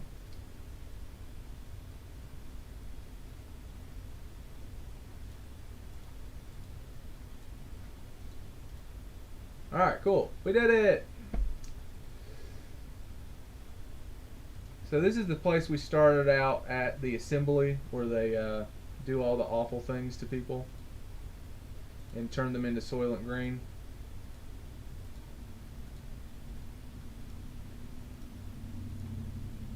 But what we want to go to is the shells. So we saw this part where everybody's getting crucified. Taking into account the idea of mind transfer between our physical body and artificially created shells, we added some elements of psychedelia to these creature designs. They experimented with radically different forms, thinking about all the strange and interesting ways you can alter the way the player moves and experiences the world using a new body, which doesn't even have to be humanoid at all. Transferal procedure first occurs with people's consciousness escaping the body and manifesting a new physical entity. A nameless creature that looks like a brain and spinal column that's grown frilly wings and tentacles. It's got a H.P. Lovecraft go-to inspiration for many of the tentacle beasts in here. They endeavor to... I was gonna say, this look like wing. Yeah, that weird... It's like let me find it's like it. a winged kraken, basically. It's a winged kraken, or like a winged octopus of sorts, and that's like again instinct. That's again like it makes me think of the Kraken talk that we did. It's like it feels like this is like a dark continuation of the Kraken talk. It's like Kraken talk part 3, but it went to hell. I feel like part of these pages are like cut off or something. Because there was more. The Scorn Kraken. It is the full title. Yeah. Yes, basically.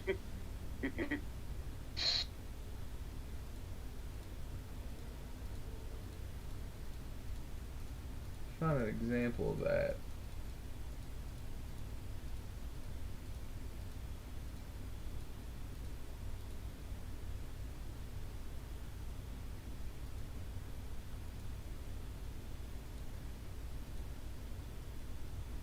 Yeah, it looks like some of this. Oh, I see. I see what I gotta do. Okay.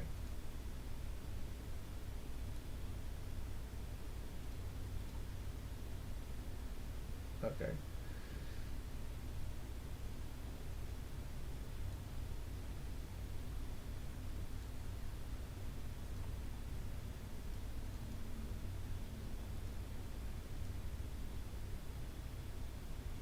I'm just gonna look it up. I'm tired of fooling with this thing.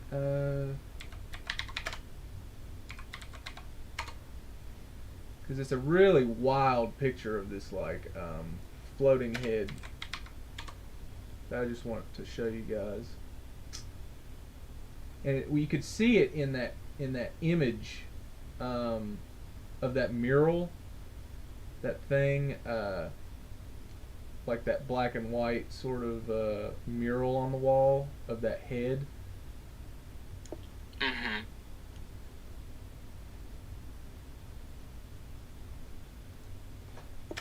I earlier took a bit of a mental break from watching the stream. No problem, dude. Like it's fucking horrible. Like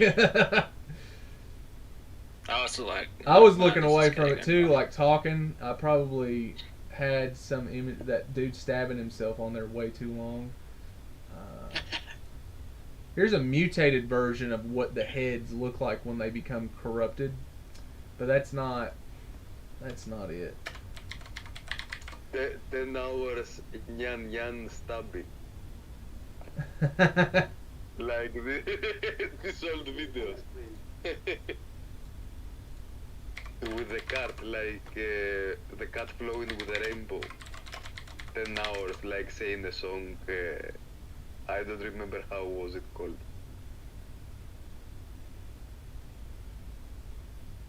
Man, why is that such a hard picture to find? I posted it in the Scorn talk, but Yeah, just yeah. I'm looking at it right now. I'll post them in the just for the sake of like, round table. yeah, the talk itself, I wanted to post it. I sent it to you in as a DM. I don't know if you can access that. Okay, yeah, let me Not, try to but- do that.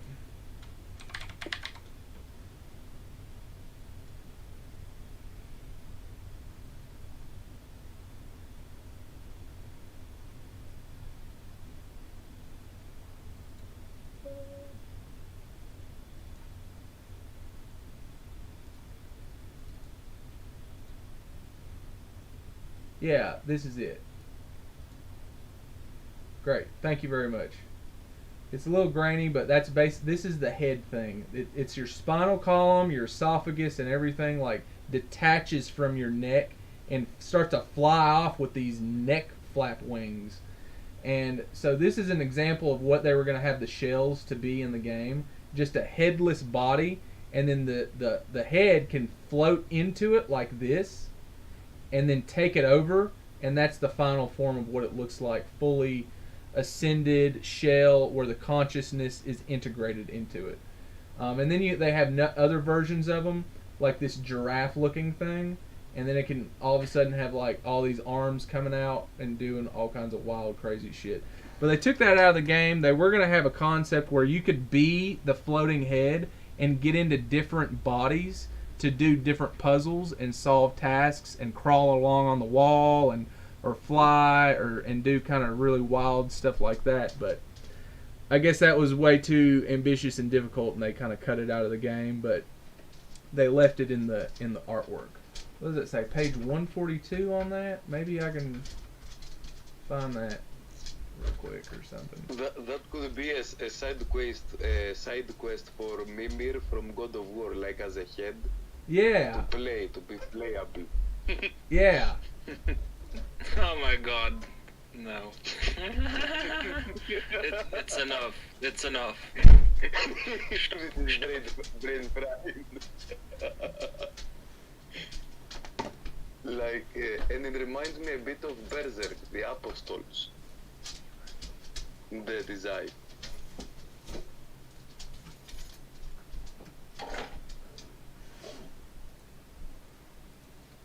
Well, That's about it. I can't get this art book to operate correctly, but yeah, you guys got any kind of final thoughts about the whole thing, or anything kind of pop up throughout the stream that you wanted to mention or talk about? I'm all ears. I don't know. Don't one question. Yeah, Yes. Go ahead, Ray. Why? dude. What is it? Steady, I have one question. Why? Why? Why, God, why? What? Well, you know, who knows? Why not? Some might argue. But me specifically, why I wanted to make this stream is I did see that it actually dealt with a lot of things we're facing culturally right now, and maybe a lot of people might not see that on the outside. So I really wanted to tear the thing apart and get all the guts out and look at it and kind of point out to people, yeah, this is sort of what's going on inside of us right now. It's gross. We don't want to look at it. We don't want to deal with it. We don't want to think about it. But if you don't, that scorn inside of us is going to rise up and it's going to win if you don't pay attention. Like that resentment that the other part of ourself feels is gonna come out like it did in the game. Like, to me, the way I interpret the ending is it's a good ending. The flesh balanced the consciousness back out, and it didn't let it rebel. It didn't let it leave. It's like, you can't go. You got to stay here with me, bro, and we're going to be a statue about it because fuck you for everything you did here. And it gave me a lot to think about. It was like, yeah, of course the flesh would feel that scorn. Of course it would feel resentful. Because it's a marriage. And you can't divorce those two things. Whenever you get a divorce, like even like a real one with your parents, it blows up everything. It's really bad. And everybody is dealing with that. Everybody has parents that are like divorced or they don't get along or whatever. And it jeopardizes our whole future. You know, you can't do that. Oh, I'm going to run off and get on a motorcycle and ride in the sunset and abandon my children. Okay, well, dude, that's probably not, like, the best idea. There's a lot of scornful things that rise out of that, and you're not going to have a great life either, and nobody's going to win in the end. So, that's my why. What is the good way to go? Well, like Bass was saying, Windhorse, man. Round tables. Just like, can we talk and laugh with one another? Can we realize that the things that we have in common outweigh the things that we differ on? You know, including what are we running from? Where we feel the need to, you know, build a spaceship and leave the planet. Yeah. Why can't we just deal with the problems that we have here? Or, you know, better yet, why do we feel like we need to escape? Why don't we feel like we want to explore?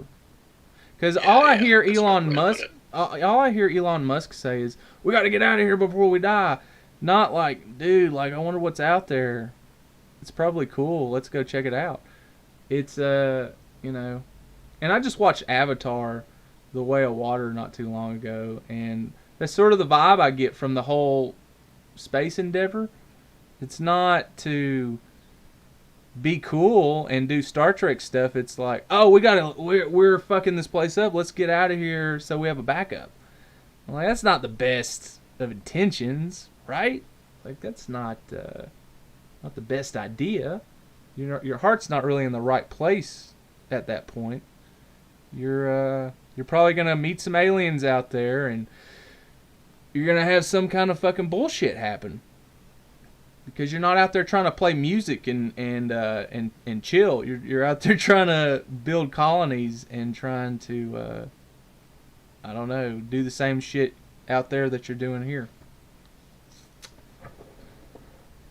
You will put them play Scorn, and then they will become very enlightened. Yeah. Like, maybe, like,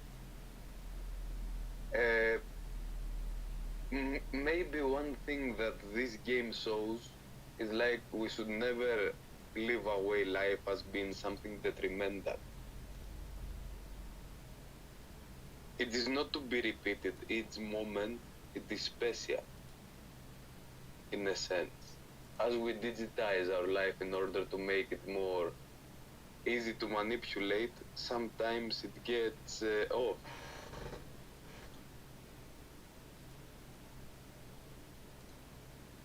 Yeah.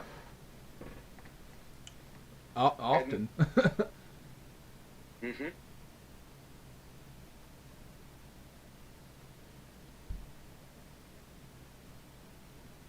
Like this is a difficult thing, like, and we are trying to do this, and in some way we are also trying to dissect, like what we should do and what we should not do in a very big sense, and by dissecting we are assimilating the thing the character in the games do, and the game is doing. And I'm thinking, like, what is the right way to go doing stuff, but not reaching in the sense of maiming life. Yes. Yes. I'm not so sure it's been fully depicted in media. There is a book that I read that just sticks out with me as a possible solution. It's John Scalzi's Old Man's War. And it's a really cool sci-fi book. And the concept of it is, you know, people are living on Earth, but they have spaceships. But here's the thing. You're not allowed to leave Earth until you're like 75. You're not allowed. It's illegal. And you're not allowed to know anything about the technology in orbit. The technology up in orbit is never allowed to come down on Earth. It's like they're locked in a technological level, but the military and everybody else has access to technology 1,000 years into the future. You're not allowed to know anything about the other aliens in space. You're not allowed to know about the wars going on. You're not allowed to know about any of the genetic viruses that are launched through space all the time to try to get to Earth. Nobody's allowed to know any of this. But when you're 75, you have an option to join the space military. And when you do, you go up into orbit on a space elevator, and you can never come back home, and you can never speak to your children again unless they turn 75 and join the space military too. And then you can talk to each other again. But, you know, they might die when they're 50, you know, something might, you know, you might not ever see them again. So they make it clear to the recruiting office. So this dude turned 75, and his wife died, and he's kind of lonely, and he's like, well, what am I going to do? Am I going to die on Earth, or am I going to go and join the Space Navy? So he joins the Space Navy, and he gets up there, and they're like, okay, we're going to give you a new body. We got to make a copy of your brain, and we're going to download you into a new body.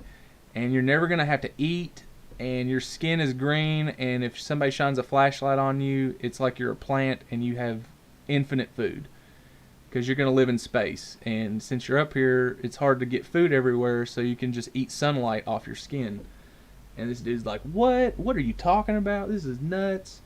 And he gets shown this whole other world and reality of things. But the thing is, that they explain later, they don't want to do this with young people because young people will go crazy. But older people that are getting closer to death and ready to die, they're more accepting of a new body because they're bored and they're ready for something else. And I thought that was a very interesting concept of how to separate technology and humanity. It's like you have, Earth is a nursery, and you're still like a child that's worth protecting until you're 75. And then once you reach that age, it's like, okay, we're going to do next level shit, and maybe it's a bad idea, but we're doing it separate from all the other things that are holy to us and that we want to protect, such as, you know, a human life from birth to the age of 75. After that, they're like, okay, let's do some weird stuff. Let's like go into space and see what's happening. I think that would be a pretty cool solution if we're going to continue to do crazy stuff. But Actually, in yeah. that reminds me of the sense like maybe this is a mistranslation, but you see like the post in meditation or like stand like a tree or like we should become like trees and vegan and abstain from the sense of reality. Mm-hmm. And somewhere I saw like years ago, like there is a sense of asceticism that tries to have people live like trees. That Yeah, are the like most trees. harmless and ancient. Yes, Yeah. but is the way of the tree, like in a really detached way, and I don't know if this is the correct answer, better than the way of a dog or a squirrel or there is a big different scope you can see everything like that is encompassing in love everything like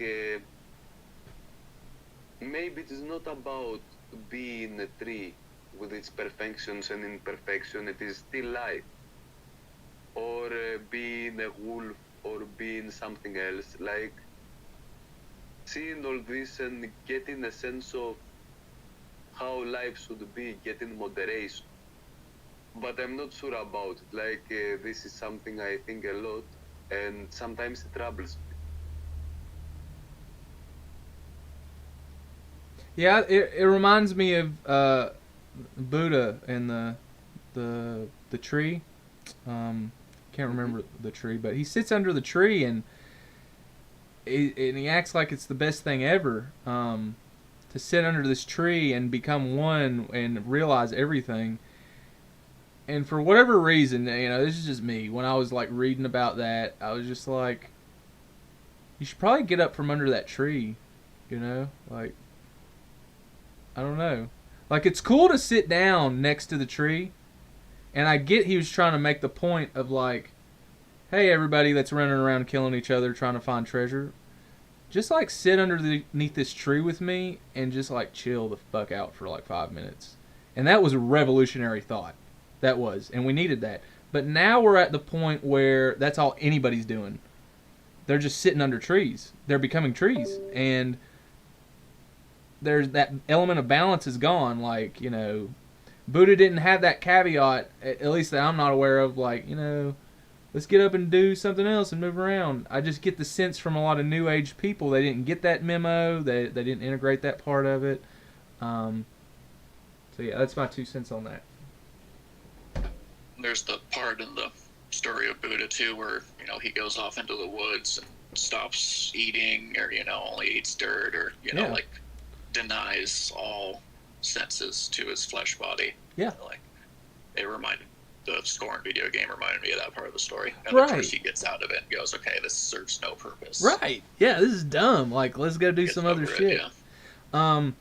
Another reason I wanted to really highlight Scorn and Transcendence and the ideas of sacrifice is Christianity and the Holy Bible. It really hammers on your flesh is not as important as your spirit.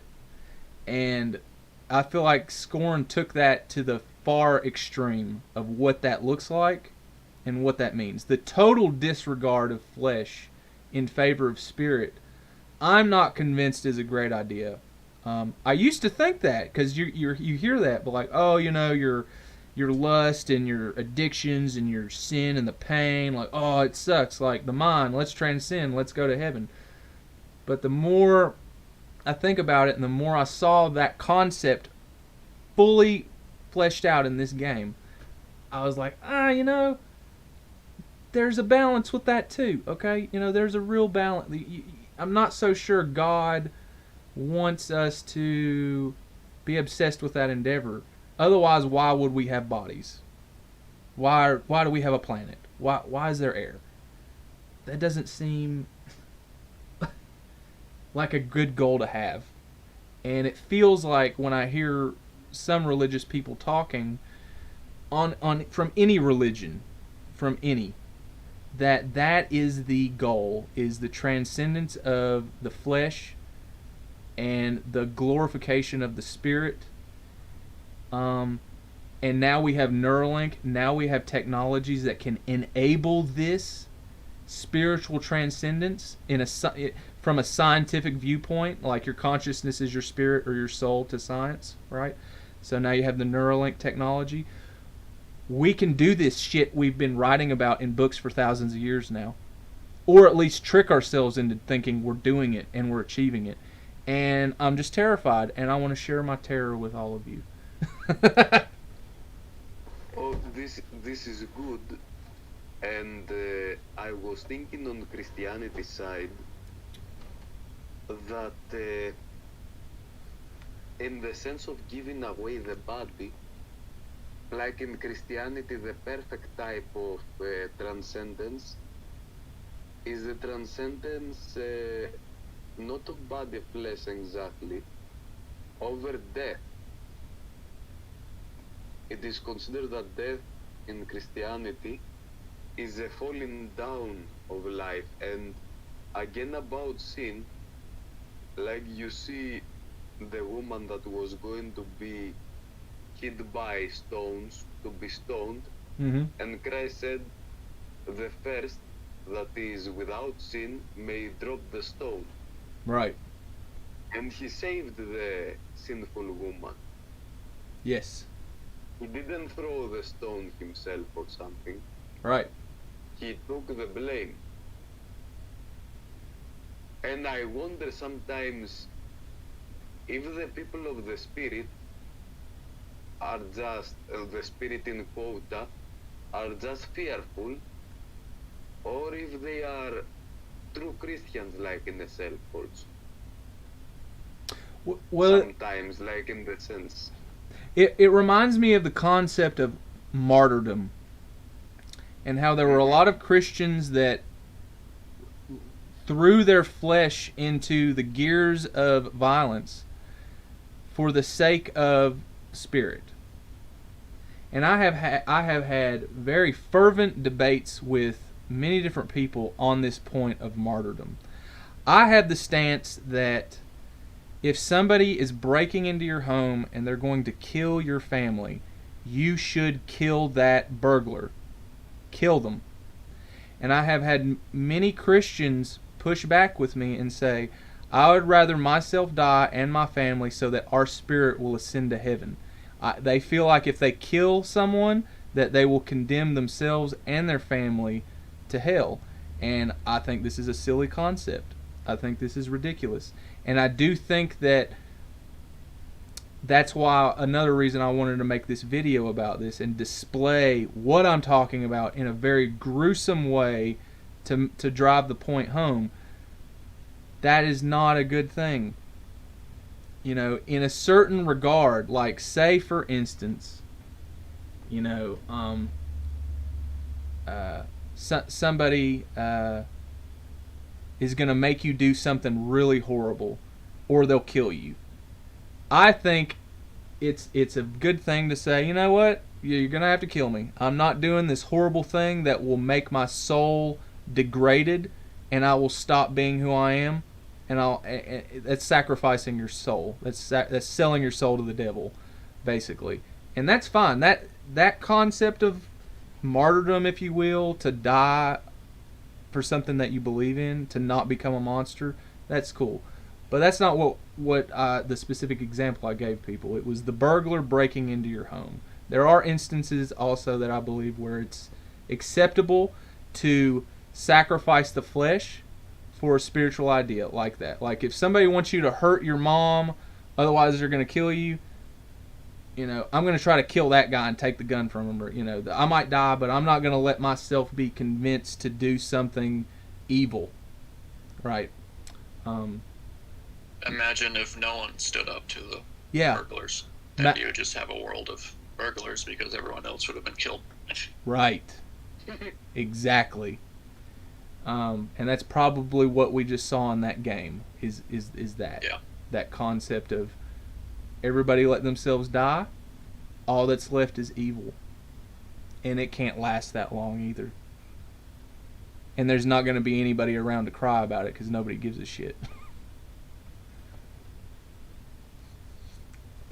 But yeah, so I really appreciate everybody coming on and sharing their thoughts about everything. Does anybody have any kind of? Glad I no longer have to play that game firsthand. I Yeah. got to see the best, Yeah, bro. best pieces of it.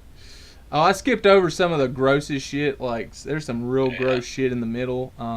We got to the philosophical concepts and some of the more disturbing parts with that. But dude, that game it's gross, bro. But yeah. Does anybody have any other kind of final thoughts, closing thoughts, and we can wrap this up? We've been on here about almost 4 hours now.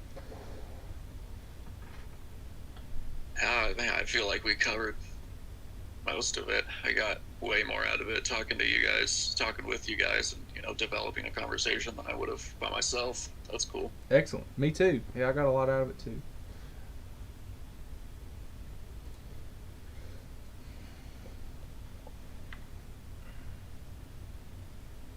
It was a good one, and it is a good place for discussion. Like this whole idea, it has about human value, it has about what one should do, choices, about relationship of people, about roles of woman and man and such. Like it has a depth. Yeah, I that's exactly what I thought too. I'm like, they packed a lot into here, and I feel like a lot of people might be kind of overlooking it and think it's just a gross game. It is gross, but they did actually have a pretty deep point to what they were trying to illustrate. And I think H.R. Giger and Basinski did too. Of course, they had very deep points on what they were illustrating. Like H.R. Giger's painting with the babies that are bullets inside of a gun, and every time a child is born, it's like a bullet being shot out of a gun. That's a really heavy concept. That's a really heavy painting, and he's saying a lot with that. And I feel like they did that with this game. Like, they were saying a lot without saying anything at all. In fact, nobody had any mouths, but it was saying a lot. It reminded me of Neo in Matrix. Yeah. That he lost his mouth, like in the interrogation. Ooh. Yeah. Yeah, dude. That's right. Yeah, that was a fucked up scene. His mouth melted together and he couldn't talk. Ugh. And they put that weird thing in his belly button. That was fucked up. Yep. That was like early on in the days of special effects too. Yeah, dude. So it was even that much more impressive because we had never seen anything like that. Oh, what's weird about that, if you pause on his ID, his passport, it expires on 9/11, 2001. Yeah, I've seen that. What a weird movie. Ridiculous. It's like a synchronicity node, that movie. Red pill, everything, just, I don't know. I'd love Carl Jung to be around to analyze that movie for us and tell us what the fuck's going on. Right. Yeah. All right, I guess we're going to turn into a pumpkin, and I'm going to end this stream and land the plane. I really appreciate y'all coming on, and I had a blast. We'll get together and do the UFO one here soon. That'll be a lot of fun. That'll be on Bass's channel. Yeah, that'll be on the moment. It was a good ride. Yeah, it was a great ride. Thank you, everybody. I really appreciate it. Have a good one, guys. Okay, I'm going to end the Have a good stream. one. Yep. See you, everybody. Everybody on YouTube, thank you very much for watching. Really appreciate it.